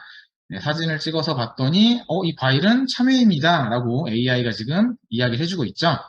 자, 그래서 참외인 줄 알고 막상 네, 이 과일을 잘라봤더니, 네, 안에 들어있는 내용을 보니, 이게 참외라고 들었는데, 수박이다. 분명히 인공지능은 참외라고 했는데, 왜 이게 수박이라는 과일일까라는 의문점에서 시작하게 됩니다. 자, 그래서 이제 학생들에게, 인공지능은 그냥 스스로만 생각하는 게 아니라, 이런 데이터를 기반으로 해서, 네, 결과값을 도출해낸다는 것을 안내해 줄 수 있고요. 그래서 이제 이런 데이터 관리의 중요성에 대해서 안내를 하게 됩니다. 먼저 이제 검증되지 않은 잘못된 데이터로 학습된 인공지능은 제대로 작동할 수 없으며 이것은 이제 때때로 윤리적인 문제를 일으키기도 한다는 내용을 설명할 수 있습니다. 이미 인공지능은 우리 생활의 많은 분야에서 활용되고 있기 때문에 의료 분야라던가 금융, 교육 이런 다양한 중요한 부분에서 문제가 나타나면 굉장히 큰 문제로 이어질 수 있다는 점을 안내하면 좋을 것 같습니다. 네, 그렇다면 이제 학생들이 여기서 이제 그렇다면 과연 좋은 데이터란 어떤 것인가 라고 의문을 가지게 될 텐데요. 그래서 좋은 데이터의 조건은 이 세 가지 측면에서 일단 분류를 해봤습니다. 먼저 첫 번째로 데이터의 충분한 양, 그 다음에 데이터의 품질, 그 다음에 편향되지 않은 데이터 이 세 가지를 이야기하고 있고요. 데이터의 충분한 양은 너무 적은 데이터만으로는 인공지능이 제대로 된 학습을 할 수가 없겠죠. 그래서 인공지능의 올바른 학습을 방해하는 가장 큰 문제가 되는 부분이라고 할 수 있고요. 데이터의 품질 관련해서는 중복되지 않은 데이터 또는 뭐 이제 일관성을 유지하는 데이터 이런 것들이 이제 인공지능 학습에 도움을 준다는 내용을 다뤄주면 되겠고요. 편향되지 않은 데이터 관련해서는 뒷부분이 조금 더 자세히 나오겠지만 데이터가 편향되거나 부적절하다면 특히 이제 윤리적인 문제를 많이 발생시키게 됩니다. 뭐 이루다라던가 테이라는 이런 여러 가지 사례들을 선생님께서 한번 검색해 보시고 윤리적으로 문제가 되는 이런 사례들이 있다라는 것을 간단하게 안내해 주시는 것도 좋을 것 같습니다. 네, 뒷부분에 이제 학생들이 이해하기 좀 어려운 단어인 편향이라는 말이 나왔었죠. 아까 전에 이제 김태현 선생님께서도 편향이라는 부분에 대해서 잠깐 이제 언급을 해주셨는데, 이 데이터 관리에서 다루고 있다고 언급을 해주셨는데, 자, 그래서 편향이란 무엇인지 간단하게 설명을 하면, 편향은 한쪽으로 치우친 건데, 편향된 데이터로 학습한 인공지능은 네, 당연히 편향된 결과를 가져오게 되겠죠. 네, 그런 내용이고요. 네, 두 번째로 다룬 내용은 그래서 이제 인공지능 편향은 어떠한 유형으로 나눌 수 있는지에 대해서 나와 있습니다. 그래서 첫 번째 편향은 이제 인간의 편향입니다. 아무래도 이제 인공지능이 학습하는 데이터는 인간에게서 출발을 하게 되겠죠. 그렇기 때문에 인간에게서 제공되는 데이터 자체에 사람이 가지고 있는 편향이 네, 끼어들게 될 여지가 있기 때문에 인공지능이 편향된 결과를 내놓을 수 있다라는 것을 안내를 해주면 좋을 것 같고요. 두 번째 편향은 이제 숨겨진 편향입니다. 고의성은 없지만 잘 드러나지 않는 편향들이 있겠죠. 그래서 여기에는 이제 학생들이 이해하기 쉬운 예들을 주로 많이 적어놨는데요. 어떤 한 기업의 직원 채용 인공지능이 어떤 이유에서인지 채용 과정에서 계속해서 여성을 차별하는 실제 사례가 있었는데, 성별 데이터를 제거했는데도 불구하고 성별을 유추해서 편향된 결과를 이끌어낸 인공지능이 문제가 된 경우가 있었습니다. 그래서 실제로 이 인공지능은 폐기가 됐고요. 이런 숨겨진 편향과 관련된 내용을 이런 예시와 관련해서 설명해 주시면 학생들이 좀 더 이해하는 데 도움이 될 것 같고요. 네, 세 번째는 이제 고르게 수집되지 않은 편향입니다. 인공지능 학습에 사용되는 자료 수집 단계에서 데이터가 이제 집단에서 고르게 수집을 해야 되는데, 그렇지 않은 경우에 이제 편향된 결과를 만들어내기도 하겠죠. 예를 들어서, 데이터 중에서 이제 비행기 조종사에는 남자가 많고, 객실 승무원에는 여자가 많은, 네, 이런 데이터만을 계속해서 이제 편향되게 입력하다 보면, 인공지능이 결국 조종사는 남자, 승무원은 여자로 단정되게 되는 경우가 있기 때문에, 고르게 데이터를 이제 고르게 수집해야 될 필요가 있다고 할 수 있겠고요. 특정 종류의 데이터가 빠진 편향도 들 수 있습니다.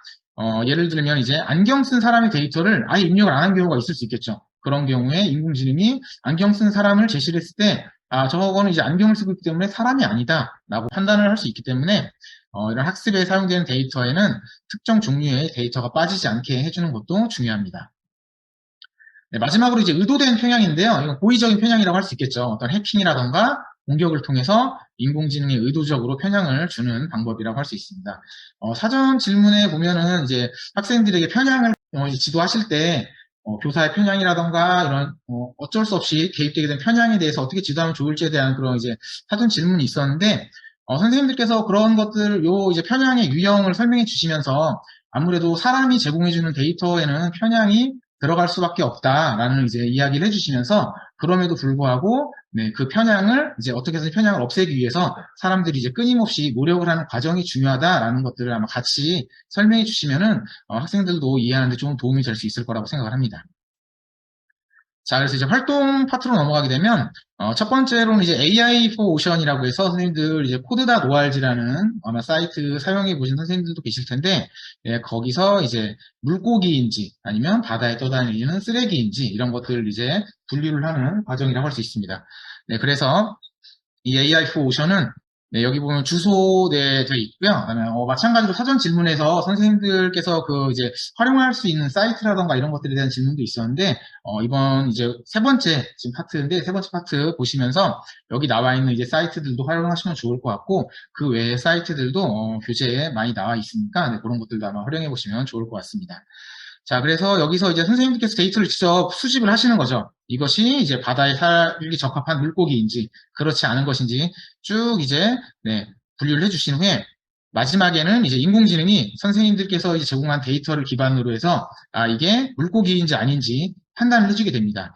네, 여기 보시면은, 맨 아래쪽에 보시면은 지금, 네, 물고기가 아닌 경우, 있는데 이 폐타이어가 지금 물고기라고 체크가 돼서 넘어갔죠. 네, 이런 경우 왜 이런 문제점이 발생하게 됐는지에 대해서 데이터 관리와 관련해서 선생님께 설명해 주시면 좋은 사례가 될 수 있을 것 같고요. 네, 두 번째 활동은 이제 실제로 학생들이 직접 이제 데이터를 수집하는 단계부터 시작을 하게 됩니다. 검색 사이트를 통해서 수박과 참외, 아까 전에 처음에 나왔던 이제 제시를 했던 그런 내용이라고 보시면 될 것 같고요. 수박과 참외 이미지를 쭉 한번 검색을 해서 직접 5개씩 여기다 색연필로 한번 그려보는 겁니다. 자, 그리고 나서 이제 그려진 수박과 참외 공통점을 한번 적어보게 하는 활동이고요. 자, 그리고 나서 이제 과일을 제시를 해주는 거죠. 자, 첫 번째 사진의 과일과 두 번째 사진의 과일을, 물론 이제 학생들이 자의적으로 판단해서 할 수도 있지만, 이 단원에서 중요한 것은 앞에서 이제 찾아낸 공통점만을 바탕으로 이 과일을 분류하는 거겠죠. 왜냐하면 실제로 인공지능은 네, 선생님들께서 제공하는 데이터를 바탕으로만 사고를 하게 되기 때문에 그 이제 공통점을 기반으로 해서 어떤 과일인지 분류를 하게 해주고, 네, 그렇게 분류한 이유를 밑에 적어보게 한 다음에 실제로 네, 이 과일에 잘라진 단면을 제시를 합니다. 자, 제시를 했을 때 학생들은 그 전에 공통점으로 분류했을 때와는 다른 결과값을 얻게 되겠죠. 그래서 다 틀렸다면 그 이유가 무엇인지 한번 적어보게 하는 활동을 준비를 했습니다. 네, 세 번째는 맨 앞에 나왔던 꽃 검색 프로그램인데요. 사실 이런 검색 프로그램의 원리는 단순하다고 할 수 있습니다. 그래서 학생들과 함께 간단하지만 활용할 수 있는 그런 프로그램을 실제로 이제 만들어 보는 활동이고요. 자, 먼저 이제 그 프로그램을 만들기 위해서 데이터를 수집해야겠죠. 네, 데이터 수집해서 이제 좋은 데이터와 좋지 않은 데이터로 분류하는 활동을 한 다음에, 자, 그 좋은 데이터와 좋지 않은 데이터를 나누는 기준은 무엇인지에 대해서 적어보고, 그다음에 이제 모둠에서 협의해서 꽃 검색 프로그램으로 분류하고 싶은 꽃을 10가지 정리한 다음에 실제로 이제 그 꽃을 검색 사이트에서 검색해서 이미지로 일단 다운로드 받게 합니다. 자, 그리고 이제 엔트리에 접속해서 실제로 이제 꽃 검색 프로그램을 한번 만들어 볼 건데요. 여기서는 이제 실제로 이제 그 소프트웨어 교육이라던가 인공지능 교육이 사전에 어느 정도 이제 이루어진 학급에서는 손쉽게 할 수 있지만, 네, 그렇지 않은 학급에서는 조금 이제 어려움을 겪을 수도 있겠죠. 그래서 선생님들께서 이제 학생들의 수준, 그다음에 선생님들의 이제 어떤 흥미라던가 수준에 맞춰서 취사 선택해서 이제 활동을 해주시면 좋을 것 같고요. 네, 앞에 단계까지 다 하고 이제 마지막 단계도 해보고 싶으시다 하시는 선생님들께서는 직접 여기 엔트리에 접속하셔서 인공지능 이제 이미지 모델 분류하기죠. 이미지 모델 분류하기 기능을 활용해서 이렇게 실제로 방금 수집한 이미지를 인공지능에게 학습을 시키고 실제로 꽃을 검색했을 때 어떤 꽃인지 알려주는 그런 프로그램을 만들어보는 활동으로 구성을 했습니다. 자, 그리고 마지막에는 이제 꽃 분류 프로그램이 꽃의 이름을 정확하게 알려주었는지, 그리고 프로그램의 정확성을 높이기 위해서는 어떻게 하면 좋을지를 이제 데이터와 관련해서 학생들과 함께 생각해보는 과정을 넣어봤고요. 단원 마무리하기 활동으로는 미로 찾기인데 미로를 쭉 찾아가면서 과연 좋은 데이터란 어떤 것인지 약간 학습한 내용을 참고해서 마지막 목적지까지 이룰 수 있도록 마련해봤습니다. 첫 번째 단원은 여기까지고요. 바로 이어서 세 번째 안전성 설명드리도록 하겠습니다. 두 번째 대단원의 세 번째 소단원인 안전한 인공지능을 만들어는 이제 안전성을 기반으로 예제를 집필을 했고요. 마찬가지로 교과는 사회 6학년에 나와 있는 지구촌의 평화와 발전을 위해 노력하는 다양한 행위 주체의 활동 사례를 조사한다와 연관해서 지도하실 수 있습니다.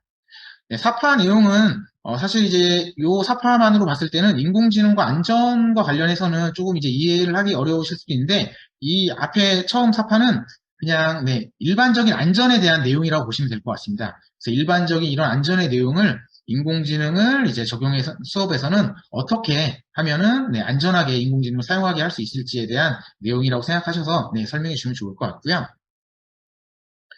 첫 번째 사례로 나오는 것이 이제 안정성과 가장 이제 아이들이 밀접하게 쉽게 이제 접할 수 있는 소재가 자율주행 자동차라고 할 수 있겠죠. 그래서 자율주행 자동차 안에서 이제 아빠와 딸이 함께 운전하는 그런 모습이 나와 있고요.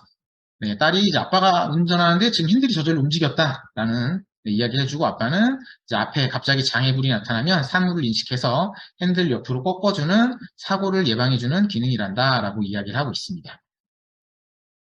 자, 그래서 첫 번째 나온 사례에서 나왔던 자율주행 자동차에 대한 간단한 안내가 나와 있습니다. 자율주행 기술은 여러 센서와 자동차의 첨단 기술을 융합해서 스스로 주변 환경을 이해하고 위험을 감지하면 멈추거나 피해가도록 해서 교통사고 예방에 큰 도움을 주고 있다라는 내용을 다루고 있고요. 이렇게 운전자 또는 다른 사람이 조작하지 않아야 되는 자동차를 자율주행 자동차라고 하고 있습니다. 자, 이제 문제 상황이 발생을 했습니다. 뉴스에 나와 있는 상황인데 실제 사례이기도 하죠. 그래서 자율주행 자동차가 실제 이제 교통사고를 일으킨 사례입니다. 트럭과 부딪힌 교통사고가 났는데 앞에서 분명히 이제 안전하다고 했는데 왜 이런 사고가 났는지에 대해서 봤더니 인공지능 기술이 이 트럭을 앞에 지나가는 트럭을 하늘로 인식하는 바람에 그냥 앞으로 자동차가 직진을 하게 된 거죠. 그래서 사고가 발생을 했는데 어떻게 트럭을 하늘로 인식할 수가 있는지 과연 인공지능 기술이 안전한 게 맞는지에 대해서 이제 의문을 제시하는 모습이 나와 있습니다. 자, 그리고 이제 몇 가지 인공지능 이제 안전을 위협하는 사례에 대해서 소개를 하고 있습니다. 에스컬레이터에서 넘어져서 사람을 다치게 한 안내 로봇인데요. 안내 로봇이 이제 길 인식을 잘못해서 에스컬레이터에서 이제 떨어지게 되죠. 떨어지게 돼서 실제로 이제 에스컬레이터 안에 이제 있던 사람이 다치게 되는 그런 사고 사례를 먼저 설명을 해주고요. 네, 두 번째 사례는 이제 국경 검문소에 설치한 인공지능 로봇 기관총이라고 해서 실제로 이것도 이제 선생님들께서 검색하시면은 어떤 나라의 이제 국경에 실제로 이게 이제 설치가 됐다라는 것들을 어렵지 않게 찾아보실 수가 있고요. 과연 이 로봇 기관총이 안전할 것인가? 자칫 이제 길을 가는 사람을 향해 발사하거나 하는 오작동을 일으키게 된다면 굉장히 큰 문제가 될 텐데, 네, 그런 것과 관련해서 인공지능 기술과 안전성에 관련된 내용을 한번 이런 다양한 사례를 통해서 학생들에게 안내를 해보실 수 있을 것 같고요. 자, 그렇다면 이런 인공지능의 안전성을 위한 노력을 위해서는 어떻게 해야 될지에 대해서 그런 내용도 나와 있습니다. 맨 밑에 보시면 이제 이런 인공지능의 안전성을 확보하기 위해서 크게 이제 세 가지 측면, 인공지능 개발자, 그다음에 인공지능 공급자, 인공지능 사용자. 아까 이제 김태훈 선생님께서도 이제 책임성과 관련해서 인공지능 개발자, 공급자, 사용자에 대해서 언급을 해주셨는데, 이 안전성과 관련해서도 각자의 역할이 있겠죠. 네, 안전하게 사용하는 역할에 대해서 네, 이야기를 해주고 있고요. 그래서 인공지능 개발자는 이제 기술이 사람들에게 피해를 주지 않도록 일단 개발을 해야겠죠. 그리고 끊임없이 이제 지속적으로 프로그램을 관리하고 고장과 오류를 제어할 수 있는 장치를 마련해야 된다라는 내용을 담고 있습니다. 인공지능 공급자는 인공지능의 안전성을 검증하고 또 임의로 사람이 이제 인공지능을 통제할 수 있는 그런 방법을 마련해야 한다라는 내용을 담고 있고요.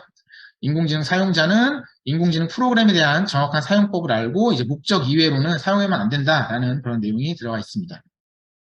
여기 제시된 내용들은 극히 이제 일부의 내용들이고요. 뒷부분에서 다시 학생들이 이제 인공지능 개발자, 공급자, 사용자의 측면에서 어떻게 하면 안정성을 확보할 수 있는지에 대한 내용이 활동에 더 추가적으로 나오게 됩니다.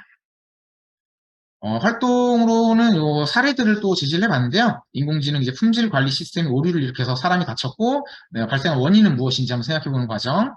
그다음에 인공지능 군사 드론이 전쟁에 사용돼서 도시가 파괴되었는데, 이게 이제 안전성을 해치게 된 원인에 대한 것을 이야기해보고, 아까 전에 사례도 나왔던 사람을 인식하지 못해서 인공지능 안내 로봇이 사람과 충돌했을 경우, 어떤 이유 때문에 이런 것이 일어나는지에 대해서 이야기를 해보고, 네, 마지막으로 인공지능 창고 관리 시스템에서 이제 오류로 화학물질이 유출되었을 때 어떤 원인에 의해서 이런 사고가 발생할 수 있는지에 대해서 학생들이 한번 토의해보고 같이 이야기해보는 시간을 넣어봤고요. 자, 두 번째부터는 이제 본격적으로 안전한 인공지능을 위해서 해야 할 일에 대한 내용이 나오게 됩니다. 그래서 앞에 나왔던 네 가지 사례죠. 인공지능 품질 관리 시스템, 인공지능 드론, 안내 로봇, 창고 관리 시스템. 이 네 가지 중에서 이제 모둠에서 네 가지 중에 한 가지 사례를 선택한 후에 그 다음에 이제 인공지능 개발자, 그 다음에 인공지능 공급자, 인공지능 사용자가 되어서 각자의 입장에서 인공지능이 안전성을 확보하기 위해서 할 수 있는 일에 대해서 한번 적어보는 활동을 준비를 했습니다. 자, 그리고 이제 활동 3번과 4번은 이제 아까 전에 데이터 관리와도 마찬가지인데 이것도 이제 선생님들께서 활동을 모두 하실 필요는 없고 이제 학생들의 수준이라던가 선생님들의 이제 어떤 지도의 적절성 이런 것들을 고려하셔서 취사 선택하시면 될 것 같고요. 이 부분도 이제 실제로 프로그램을 만드는 과정이기 때문에 어떤 코딩과 관련된 내용이 사전에 학습돼 있으면은 좀 더 손쉽게 할 수 있을 거라고 생각이 됩니다. 그리고 이제 이 내용을 꼭 하고 싶은데 이제 코딩이라던가 이런 것들에는 이해는 사실 좀 부족한 상황이다라고 하시는 선생님들께서는 이 위쪽에 이제 별도의 QR코드를 마련을 해놨습니다. 이 QR코드 지금 이제 뭐 찍어보셔도 되지만 찍어보시면 바로 이 프로그램이 실행이 되게 제가 만들어놨어요. 그래서 실제 완성된 프로그램을 이 QR코드를 찍으면 학생들도 직접 이제 활용해 볼 수 있으니까요. 그렇게 한번 활용해 보시는 것도 좋은 방법이 되실 수 있을 것 같습니다. 자, 그래서 프로그램의 내용은 일단 첫 번째 프로그램은 요 자동차가 주행을 하는데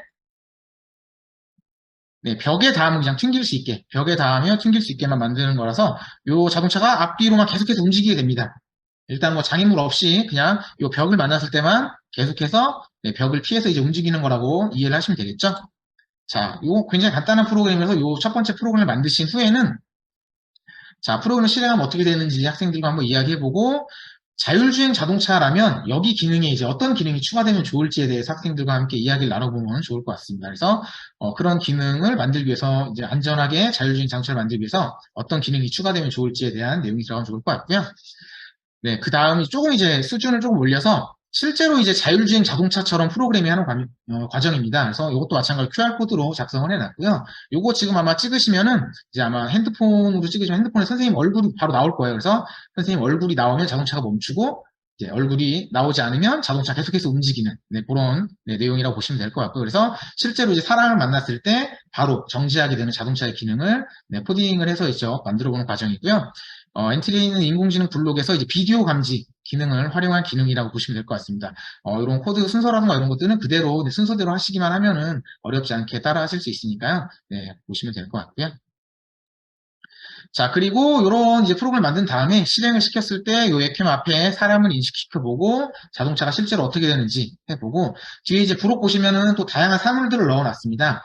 자율주행 자동차가 꼭 사람만 봤을 때 멈추면 안 되겠죠. 어떤 뭐 동물이라던가 어떤 사물, 장애물이 있을 때도 이제 멈춰야 되는데 뒤쪽 이제 부록 부분에 그런 부분, 교재 이제 부록 부분에 그런 사물 카드도 함께 넣어놨으니까 그런 부분도 넣어서 이제 코딩을 해보는 과정을 해보신다면 자율주행 자동차에 대해서 조금 이제 학생들이 어떻게 하면 좀 더 안전하게 할 수 있을지에 대한 이제 이해를 높일 수 있을 것 같고요. 네 번째 활동으로 이제 안전한 자율주행 자동차를 만들기 위해서 인공지능 개발자, 공급자, 사용자가 각자 이제 어떤 역할을 하는지 모둠에서 이제 역할을 맡아서 해보는 과정을 넣어봤습니다. 자, 그리고 단원을 이제 마무리하는 활동에서 사다리 타기로 해서 인공지능 개발자가 해야 될 역할, 그다음에 인공지능 공급자가 해야 할 역할, 인공지능 사용자가 해야 할 역할을 여기 이제 사다리를 만들어서 바르게 찾아갈 수 있게 해보는 활동을 넣어봤고요. 네, 이 단원의 이 세 번째 소단원이 마지막이기 때문에 이 단원의 대단원이 이제 마지막이죠. 그래서 마인드맵으로 목적에 맞게 기술 사용하기. 그래서 첫 번째 올바르게 데이터를 관리해요. 두 번째 책임을 갖고 투명하게 사용해요. 세 번째 이제 안전한 인공지능을 만들어야 관련해서 마인드맵으로 학생들이 다시 한번 앞에 이제 학습했던 내용들을 정리할 수 있게끔 내용을 구성해봤습니다. 네, 제가 준비한 부분은 여기까지입니다. 감사합니다. 다음은 저희 대표 저자 선생님이신 향산초등학교의 최상현 선생님께서 맡으신 부분 인권 보장과 공공성, 연대성의 이해에 대해서 설명해 주시도록 하겠습니다. 네, 안녕하세요. 너무 좀 오랜 시간 동안 너무 집중하시느라 고생이 많으실 것 같습니다.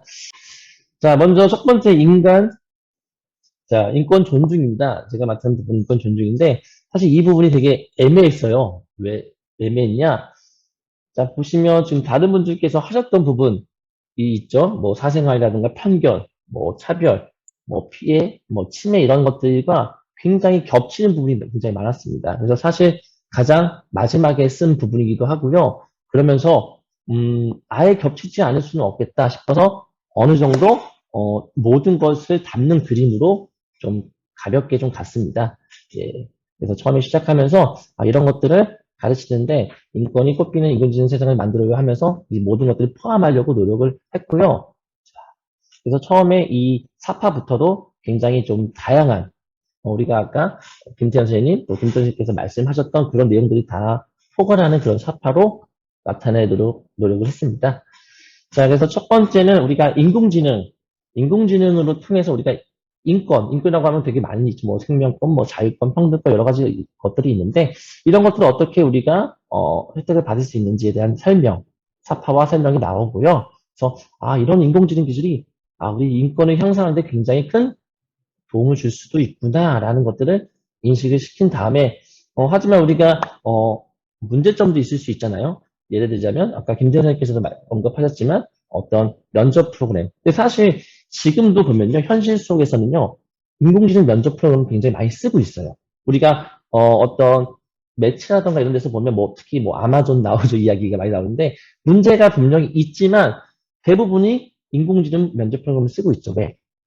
그걸 통해서 얻는 어떤 차별이라던가 이런 것들을 좀 더 기존의 면접 시스템보다 더 나은 점들이 분명히 있기 때문에 최근에는 기업들에서 더 많이 쓰는 추세입니다. 그러니까 모든 이런 매체에서 나온 어떤 문제점이 모든 분야의 어떤 특정한 분야에서만 생긴다는 것들을 아이들한테 인식시키고 있는 것도 중요할 것 같고요. 그래서 어쨌든 이런 문제점도 생길 수 있기 때문에 인공지능은 모든 게 만능이 아니라는 것들을 조금 인식시킬 필요가 있지 않겠나라는 생각을 합니다. 자, 그래서 인권에 대한 이야기를 하고요. 자, 이건 이제 교과서 6학년에 나오는 주제죠. 인권에 대한 것들은요.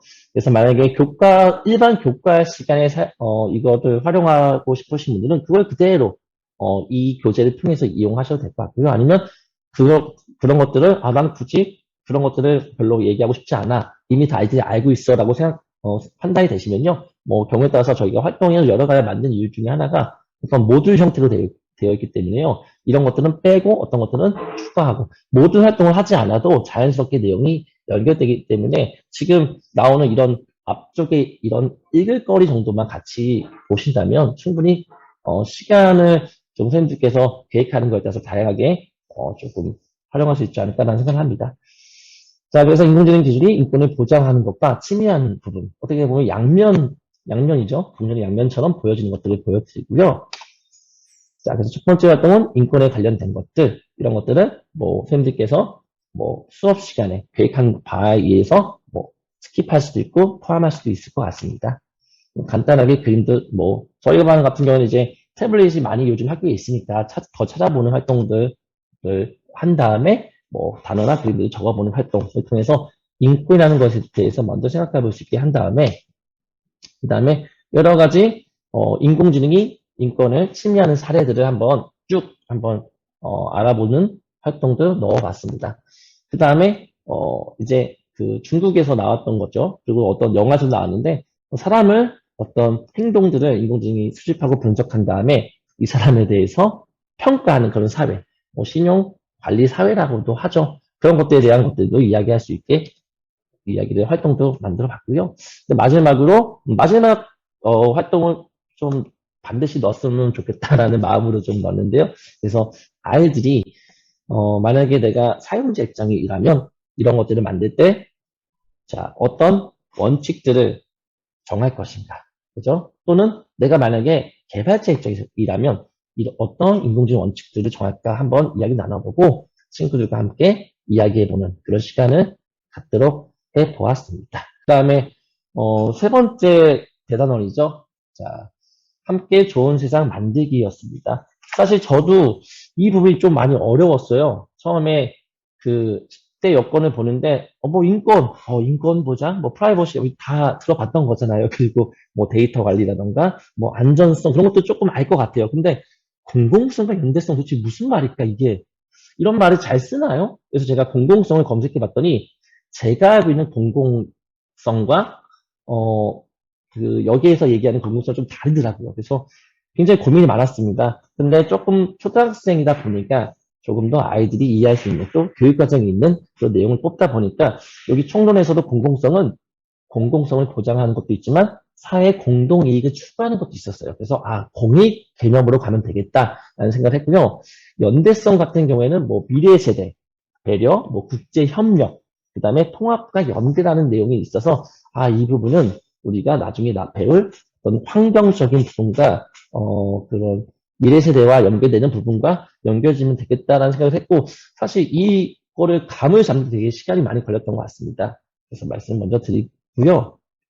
그래서 나오게 된 게 좋은 세상 만들기라는 단원이 있고요. 그래서 첫 번째는 공공성과 관련된 모두가 행복한 세상을 만들어요라는 단원을 쓰게 되었습니다. 그래서 아까 연구원님께서는 5, 6학년 위주로 썼다고 했지만 사실 4학년에서도 충분히 가르칠 수 있는 부분이 있을 것 같아서 4학년도 넣었고요. 또 중간에 공공성 부분에서는 국어 토론하는 부분이 나옵니다. 그래서 사실 4, 5, 6학년 전부 다 해당될 수 있는 부분이라고 생각을 합니다. 그러니까 지금 이런 것들이 어떤 특정한 어떤 바이블이 아니잖아요. 그래서 이런 모든 것들을 가져가서 가르칠 필요가 없고 이 부분이 괜찮다 싶으면 선생님들께서 생각하시는 그런 수업에다가 갖다 쓰시는 것도 되게 좋을 것 같습니다. 자, 그래서 첫 번째 사파는 공공성, 공동의 이익을 생각할 수 있는 그런 사파로 먼저 제시를 했고요. 자, 그 다음에 우리 주변에서 여러 사람을 도와줄 수 있는, 그러니까 보편적으로 도와줄 수 있는 아까는 인권도 얘기했지만 지금은 예를 들면 언어를 잘 못하는 친구들이라던가 여러 가지 사회적으로 소외를 겪고 있는 소외 계층이라던가 이런 것들 도와줄 수 있는 어떤 인공지능 활용 사례에 대해서 이야기를 했습니다. 그래서 보시면 장애인을 위한 더빙 서비스, 음성을 글로 바꿔주는 음성 비록 서비스 등을 예시를 들었고요. 그런데 이런 것들이 여러 사람들이 도와줄 수 있어서 좋지만 또는 모든 사람에게 도움이 되지 않다는 거죠. 그래서 뭐 예를 들면 일자리를 뺏는다던가 인공지능이 오히려 다른 사람들을 감시하는 그런 문제점도 생길 수 있다는 것들을 한번 제시를 해봤고요. 그래서 우리가 공공성에 대해서 한번 생각해 볼 수 있는 시간을 갖도록 내용을 써봤습니다. 그래서 한번 읽어보시면 될 것 같고요. 그 다음에 공공성이라는 말이 저는 되게 어려웠어요. 그래서 좀 더 쉽게 풀어 써서 3가지 정도로 제시를 했고요. 그 다음에 이런 것들을 이제 많은 세계의 무수히 유명한 석학들이 얘기를 하죠. 이런 것들이 위험할 수도 있고 축복이 될 수도 있고, 그렇죠? 그런 것들에 대해서 한번 생각해 볼 수 있는 시간을 갖도록 사파를 넣어봤고요. 그다음에 영국에서 있었던 일이죠. 특히 우리나라에서 되게 중요한 것 같아요. 그 어떤 입시라는 부분은 되게 굉장히 중요하고 공정성이 무엇보다 중요하다고 생각합니다. 근데 영국에서는 이런 인공지능, 이런 알고리즘을 통해서 코로나 때문에 치료된 시험을 대신 어떤 레벨을 줬는데 그게 굉장히 불공정했다는 거죠. 그래서 그런 것들에 대한 이야기들을 통해서 굉장히 공공성이 중요하구나 라는 것들 다시 한번 생각해 볼 수 있게 했습니다. 그래서 첫 번째 활동으로는요, 가볍게 인공지능 기술이 어떤 대상들을 위해서 다음과 같은 인공지능 기술이 개발되는지 한번 알아보는 것들이 나오고요. 그 다음에 여러 가지 인공지능 기술 중에서 우리가 한번 사례를 한번 찾아보는 거예요. 그래서 여기 뭐 지도서에도 써 있지만 어떤 인공지능 기술이 어떤 대상을 상대로 어떻게 우리 사회에 영향을 미치면서 사용되고 있는지. 그래서 저 같은 경우는 이제 소보로라는 청각장애 서비스를 예로 들었거든요. 그래서 그런 것들 아이들이 쉽게 찾을 수 있으면 찾아보고 쌤들께서 좀 아이들이 찾기 어려우시면 예시로 보여주시면 좋을 것 같습니다. 자, 그 다음에 두 번째 활동에서는요. 그래서 모두를 위한 인공지능을 개발하기 위한 아이디어를 생각하게 하였습니다. 그래서 저 같은 경우는 이제 디자인 사고를 기법을 활용했고요. 그래서 첫 번째로 이제 공감하기. 자, 공감하기가 나오고, 그 다음에 문제 정리하기, 그 다음에 아이디어 내기, 제품 제작 평가하기, 원래 5단계로 되어 있지만 3단계까지만 계속 반복과 시행착오를 겪은 어떤 순환적 과정을 겪을 수 있도록 했고요. 혹시라도 뒤에 시제품이라던가 어떤 코딩이라던가 이게 좀 그런 것들 되시는 쌤들께서는 네 번째 단계, 5번째 단계까지 더 갈 수도 있을 것 같습니다. 그래서 아이들에게 도움이 필요한 사람들이 겪고 있는 문제를 한번 찾아보고 그런 사람들을 위한 아이디어를 생각해 보도록 했고요. 그 다음에 최종적으로 아이들이 많이 선택한 아이디어를 정리도 해보고, 자, 그 다음에 세 번째 활동에서는 그런 것들을 통해서 이제 또 인공지능이 사회에 미치는 영향에 대해서 한번 토론해 볼 수 있는 것들도 한번 생각해 봤습니다. 그래서, 인공지능을 인해서 굉장히 안전하고 범죄가 없는 그런 세상을, 될 것 같다고 예상하는 친구들이 있을 것 같고요. 그 다음에 그렇지 않고 오히려 나쁘게 활용될 수도 있다. 이런 영화 같은 것도 되게 많이 나오 있잖아요. 그죠? 그래서 제가 특정 영화를 저작권 때문에 소개 못 해드렸지만 선생님께서는 학교에서 수업하실 때는 간단하게 리뷰로 된 것들 있잖아요. 한 10분에서 15분 정도 된 것들을 보여주셔도 좋을 것 같습니다.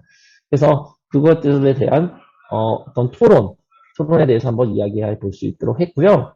그래서 다시 한번 말씀드리지만 지금 제가 제시하는 것들이 사실 되게 무거워요. 어떻게 보면 되게 많아요. 근데 이런 것들은 좀 선택해서 골라서 이렇게 수업에 적용하시면 될 것 같습니다. 그 다음에 저 같은 경우는 이제 마지막으로 아이들과 하는 것 중에 하나가 항상 우리가 이렇게 알리고 싶은 것들을 다른 사람들에게도 좀 알리도록 한 노력이 되게 중요하다고 보기 때문에, 우리가 모두를 위한 인공지능을 활용하거나 제작할 수 있도록 이제 여러 가지 방법을 정한 다음에 모두를 위한 인공지능을 만들 수 있는 캠페인을 이제 계획을 해서 간단하게 요즘에는 또 좋은 프로그램이 많이 있지 않습니까? 디지털 도구들이 그런 것들을 활용해가지고 다양하게 좀 포스터 같은 형태로 만들어서 도구를 만드는 것. 포스터가 아니어도 좋습니다. 다양한 캠페인 도구라고 했기 때문에 다양한 형태로 우리가 광고하는 것들을 한번 구상해 봤습니다. 그래서 저 같은 경우는 이제 토론 같은 거에 좀 어려움이 있어서 이런 디지털 도구를 활용하는 캠페인 도구를 좀 더 좀 많이 하는 편이고, 어떤 선생님들은 반대로 토론 같은 수업에 되게 좀 자신감이 있어서 또 하시는 분들이 계시기 때문에 좀 다양한 형태로 준비를 해 보았습니다. 그다음에 이제 연대성입니다. 아까 연대성도 처음에 말씀드렸듯이 어떤 미래 세대의 배려라든가 환경에 대한 부분을 좀 많이 생각을 했습니다. 그래서 6학년에 있는 어떤 지속 가능한 발전, 그리고 4학년에 있는 어떤 다양한 여러 가지 세대가 겪고 있는 문제점에 대해서 이야기할 수 있게 했고요. 이 사파를 되게 신경을 많이 썼어요. 저도 좀 연대성이라는 말이 굉장히 어려웠고, 이거 진짜 어떻게 했을까 되게 고민을 많이 했는데, 그래서, 특히 사파를 그래서 선생님들께서도 비슷한 고민이실 것 같아서 되게 고민을 많이 했고, 잘 보시면 사파의 의미가 하나하나 다 있습니다. 이 17번 국도를 SDGs의 17가지의 그 국도를 표현을 했거든요. 그리고 그 같이 가는 사람들의 모습이 단순히 한 나라의 문제가 아니라 여러 나라 국제적인 문제다. 그리고 여러 세대의 문제라는 것들을 표현을 해 보았습니다. 그래서 미래 마을로 가가지고 좀 더 우리의 미래 세대를 배려할 수 있는 그런 시간이 됐으면 좋지 않을까라는 생각을 했고요. 자, 사실 제가 가장 많이 수정을 한 그 단원이기도 합니다. 그래서 처음에 썼던 것들을 비교하면 되게 많이 바뀌었는데, 그래서 그 처음에 나오는 사파가 데이터 센터입니다. 데이터 센터가 나온 이유는 사실 우리가 데이터 센터라는 것들이 요즘 대한민국에도 굉장히 많이 생기고 있고, 이런 것들이 긍정적인 부분도 있고 분명히 문제가 되는 부분도 있습니다. 그래서 데이터 센터를 통해서 우리가 지금 여러 가지 누리고 있는 혜택들에 대한 이야기들이 처음에 나오고요. 그 다음에 근데 이런 것들이 이제 문제가 되는 것도 있습니다. 뭐냐면 데이터 센터를 유지하는데 들어가는 것들이 오히려 환경 오염을 시킨다는 아이러니한 상황이 되는 거죠. 그래서 저도 사실 작년에 이거를 준비할 때 보더라도 마냥 데이터 센터라는 게 좋은 것만 줄 알았는데 굉장히 안 좋은 부분도 굉장히 많더라고요. 그래서 그런 것들을 좀 더 어떻게 개선시킬까라는 고민들. 그래서 실제로 요즘에 짓고 있는 데이터 센터들은요, 이런 것들을 다 고려해서 인공지능 기술을 활용해서 굉장히 환경을 좀 더 에너지 소모도 줄이고 아낄 수 있는 방법으로 설계되고 있다고 합니다. 자, 그래서 그런 것들에 대해서 이야기를 하고, 그 다음에 연대성에 대한 이야기들, 그 다음에 SDGs, 뭐 교과서에도 이미 나와 있고, 또 여러 가지 또 관심 있는 선생님들이 요즘에 뭐 교육 과정에 키워 들어가는 디지털과 환경이잖아요. 그래서 대부분 선생님들이 많이들 수업 시간에 활용하고 계실 것 같은데요. 그래서 다시 한번 정리돼서 볼 수 있게 준비를 했고요. 자, 그래서 한번 17가지를 한번 인공지능 활용을 한 거랑 엮어봤습니다. 이거 되게 검색하느라고 아주 굉장히 좀 어려움이 있었는데요. 그래서 뭐 이게 정확히 맞지는 않을 수도 있어요. 제가 이해한 부분과 또 이제 또 선생님들께서 이해한 부분이 다를 수 있기 때문에요. 그래서 어느 정도 맞추려고 노력을 했고요. 그래서 17가지 예시를 한번 제시를 했고요. 그 다음에 그 첫 번째 활동은요, 교과서에서 나오는 부분이죠. 여러 가지 국제기구라든가 뭐 NGO에 대해서도 우리가 배웁니다. 그래서 비정부 기구랑 정부 기구에 대해서 배우는데, 자, 그런 것들에 대한 활동. 사실 이런 것들도 뭐 충분히 빼도 되는 부분이고 포함시켜도 되는 부분일 것 같습니다. 그래서 제가 말하고 싶은 거는 뭐 빙고 게임도 있고요. 이런 것들을 통해서 이제 국제기구라는 것들을 배웠는데, 한번 그렇다면 우리가 인공지능 활용을 위한 국제기구도 필요하지 않을까. 그래서 저보다 아이들이 훨씬 더 좋은 아이디어가 있을 수 있을 거라 저는 생각하기 때문에요. 그래서 아이들에게 한번 어떻게 인공지능을 활용할 수 있는 국제기구를 만들까 한번 고민해보는 시간 준비를 했고요. 그 다음에 SDGs에 대해서 조금 더 생각할 수 있는, 그래서 관련된 영상을 보여주고 한번 분류해보는 4가지 주제로 분류해보는 활동을 가져갔고요. 이것도 마찬가지로 어떤 선생님들께서는 포함시킬 수도 있고 포함시키지 않을 수도 있을 것 같습니다. 자, 그래서 모든 별로 관심 있는 지적 발전 가능 목표를 정해서 모든 별로 한번 만들어 보는 것 활동. 그 다음에 실제로 이게 이제 MGC라고 또 마이크로비트 글로벌 챌린지 대회랑 지금 거의 유사한 형태로 제가 활동지를 만들었는데요. 거기에서 여기 지금 오신 분들도 거기에서 참여하신 분들도 많이 계신 것 같고요. 그래서 전문위원으로 활동을 했었는데 되게 좋더라고요. SDGs 주제에 따라서 우리가 기술로 어떻게 지속 가능한 발전을 이룰 것인가에 대한 고민이 있을 수 있잖아요. 그래서 그런 것들을 한번 이 활동제를 넣어봤습니다. 그래서 우리가 어떤 기술을 통해서 어떤 지속가능한 발전 목표를 이룰 수 있을지. 그래서 첫 번째 여기 포스터는 실제로 제가 작년에 나왔던 대회였거든요. 그래서 육상 생태계를 보존이라는 주제가 있었는데 어떻게 육상 생태계를 보존할 수 있지? 아이들의 아이디어. 그 다음에 수상 생태계 보존도 또 하나의 주제였거든요. 그래서 수상 생태계를 보존하기 위한 아이들의 아이디어 같은 것들을 한번 고민해 봤는데 굉장히 재미있고 유익한 시간이었었습니다. 그래서 아마 이런 것들을 좀 선생님들께서도 한번 해보시면 좋지 않을까라는 마음의 활동으로 넣어봤습니다. 자, 지금 시간이 많이 지난 것 같아서 제가 여기까지 하도록 하고요. 예. 네, 발표해주신 향산초등학교의 최상현 선생님, 그리고 또 대표 저자로서 많이 제주도에 계신 선생님분들도 계시고 저희 네 분 선생님을 잘 유기적으로 연결해 주셔서 감사드립니다. 이제 질의응답 시간으로 넘어가도록 하겠습니다. 지금 저희가 미리 사전에 받아놓은 질문들도 있고 또 자유롭게 질문할 사항이 있으시면 채팅창에 올려주셔도 되고요. 먼저 저 첫 번째 질문으로는 체계 인공지능 윤리 내용이 현재 인공지능을 개발하고 있는 개발자도 공유되거나 알고 있는 것인지 궁금합니다라고 질문을 주셨습니다. 인공지능 윤리와 관련된 어떤 개발자를 대상으로 한 특화된 윤리 과정은 아직까지는 없고요. 그럼에도 불구하고 이제 저희 지능정보사회센터에서 인공지능 윤리 정책, 윤리 확산과 관련해서 하고 있는 노력 중에 또 다른 큰 축이 기업들을 대상으로 한 어떤 체크리스트, 자율 점검표를 개발하는 일입니다. 그래서 저희가 이제 작년에는 세 가지 분야, 2021년에 개발한 전체 공통 자율 점검표를 바탕으로 이제 작년에는 챗봇 영역, 영상 인식 영역, 장문 보조 영역으로 또 따로 자율 점검표를 개발을 했고 똑같이 이제 3대 원칙 10대 요건에 맞춰서 좀 개발자들이 미리 체크해봐야 될 어떤 그런 것을 리스트화를 해서 만들어 놓았습니다. 그래서 요거는 조금 교육 그 분야보다도 이제 개발자에 대한 관심에 있어서 해주신 질문이실 것 같고요. 좀 교육적으로 다시 돌아가 보면 인공지능 교육을 적용하기에 이제 가장 진입 장벽이 낮은 부분이 윤리라고 생각하는데요. 인공지능 교육에 관심이 많은 교사뿐만 아니라 큰 관심이 없는데 해야 돼서 하는 선생님에게 쉽게 적용 가능하게 이끌 수 있는 방법이 있을까요? 라고 질문을 주신 분이 계셨어요. 그래서 요 관련해서 대표 저자 최상현 선생님께서 한번 대답을 해주실 수 있으실지 아니면 또 다른 선생님분들 생각하고 계신 게 있으실지 한번 이야기해 주시면 좋겠습니다.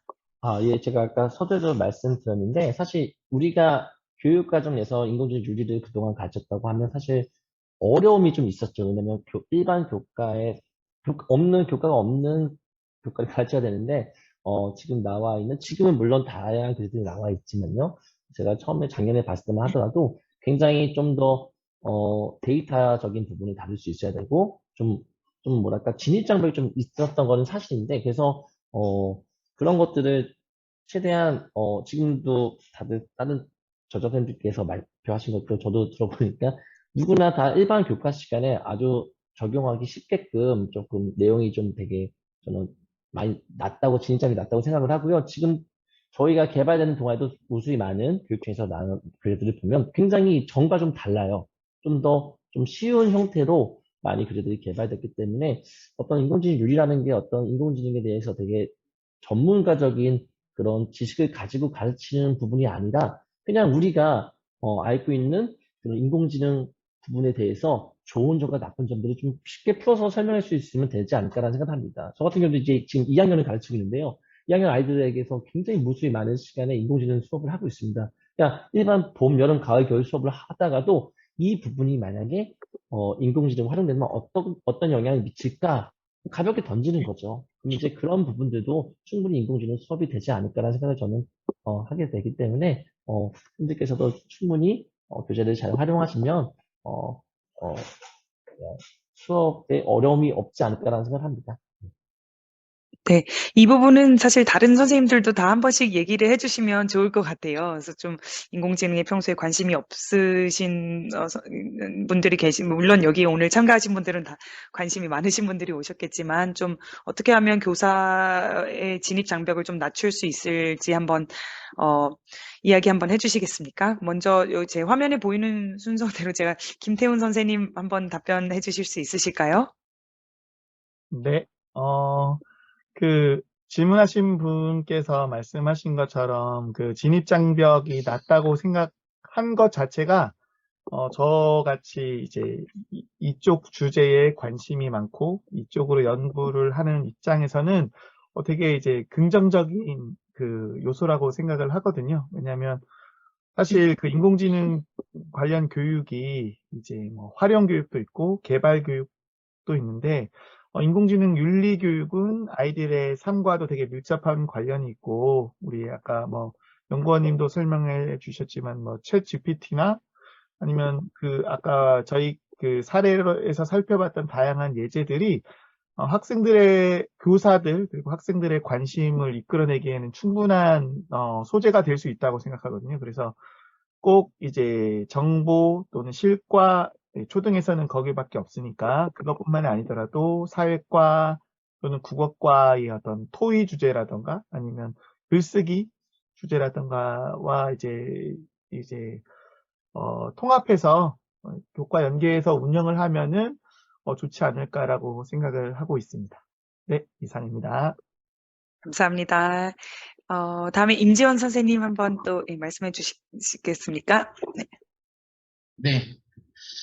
네, 아무래도 이제 인공지능 하면은 단어 자체에서 선생님께서 좀 이제 부담감을 느끼시는 선생님들이 아마 많으실 거라고 생각이 들어요. 그 중에서 이제 윤리라는 부분이 특히 이제 진입장벽이 낮다라는 부분은 이제 어떤 좀 기능적인 어려움이 있을 때 이제 그렇게 생각하시는 선생님도 많으실 것 같은데, 요걸 하시면서 이제 어떤 다양한 사례라던가 아까 전에 이제 제가 연습 때도 이제 말씀드렸던 다양한 사례들 있죠. 뭐 이제 인공지능과 관련된 다양한 흥미거리들, 이제 신문 기사라던가 뉴스라던가 이런 것들을 이제 김태훈 선생님께서 잘 말씀해 주셨는데 어떤 관련 교과, 뭐 사회라던가 도덕 교과에서 요새는 교과서 안에 있는 내용만으로 수업하시지 않으시고 뭐 다양한 뭐 유튜브라던가 어떤 기사라던가 이런 것들을 활용해서 이제 활용하시는 선생님들이 많으실 것 같은데 그런 이제 다양한 사례들을 활용하실 때 이런 인공지능 윤리와 관련된 사례들이 굉장히 심심치 않게 찾아볼 수 있거든요. 그래서 저도 연수 준비하면서 이제 더 내용 찾아봤더니 최근 뭐 유행하고 여러 가지 뭐 챗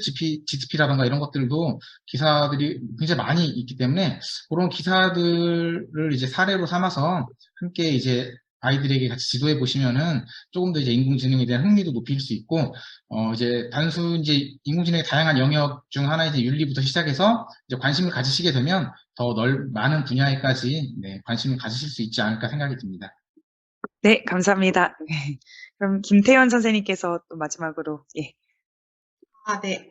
저도 뭐 앞에서 말씀하신 선생님들과 같은 생각인데요. 제가 생각할 때 제가 좀 집필 전에 진입장벽이 높은 교사였던 것 같은데, 어쨌든 모든 선생님들이 집필하시면서 어떻게 하면 학교에서 선생님들이 좀 더 쉽게 교실 속에 적응하실 수 있을까? 어떤 것들이 더 학생들의 흥미를 이끌 수 있는 소재인가를 많이 고민하셨기 때문에 교재를 잘 활용해서 수업하시면 어떤 선생님들이시든지 쉽게 인공지능 윤리에 접하실 수 있을 거라고 생각합니다. 네, 감사합니다. 다음으로 좀 많이 나온 질문이 이게 윤리 부분이 중요함을 알고 있지만 윤리를 지도하는 부분에서 학생들에게 기존에 없던 편견을 잠재적으로 지도하게 되는 것은 아닌가 하는 우려가 있습니다. 모랄머신 체험 사이트에서도 자꾸 어떤 것을 우위에 놓고 선택하는 것처럼 지도하게 되는 부분이 마음이 불편하고 모순적이라는 생각을 하게 되는데 이 부분을 어떻게 지도하면 좋을지요라는 질문이 있었습니다. 근데 먼저 그 첫 번째 포인트에 관련해서는 윤리를 지도하는 부분에서 학생들에게 없던 편견을 잠재적으로 지도하게 되는 거 아닌가라는 문제는 저희도 굉장히 많이 고민했습니다. 아까 김태현 선생님께서 말씀하셨듯이 저희 다양성 존중 또 그 편견 관련돼서 하면서 이제 속담을 찾아봤는데 굉장히 이제 여성차별적인 속담들이 많이 있어가지고 저희가 지도서의 교재에는 담지는 좀 못하겠다. 그러니까 저희가 뭐 관용적으로는 다 알고 있는 말들이지만 그래서 그런 부분에 대해서 굉장히 조심스러웠고 또 예시를 사용할 때도 특정 국가의 어떤 뭐 사회신용제도가 이미 뭐 기사나 뭐 이런 연구로도 많이 연구가 되고 있는 토픽이긴 하지만 굳이 우리가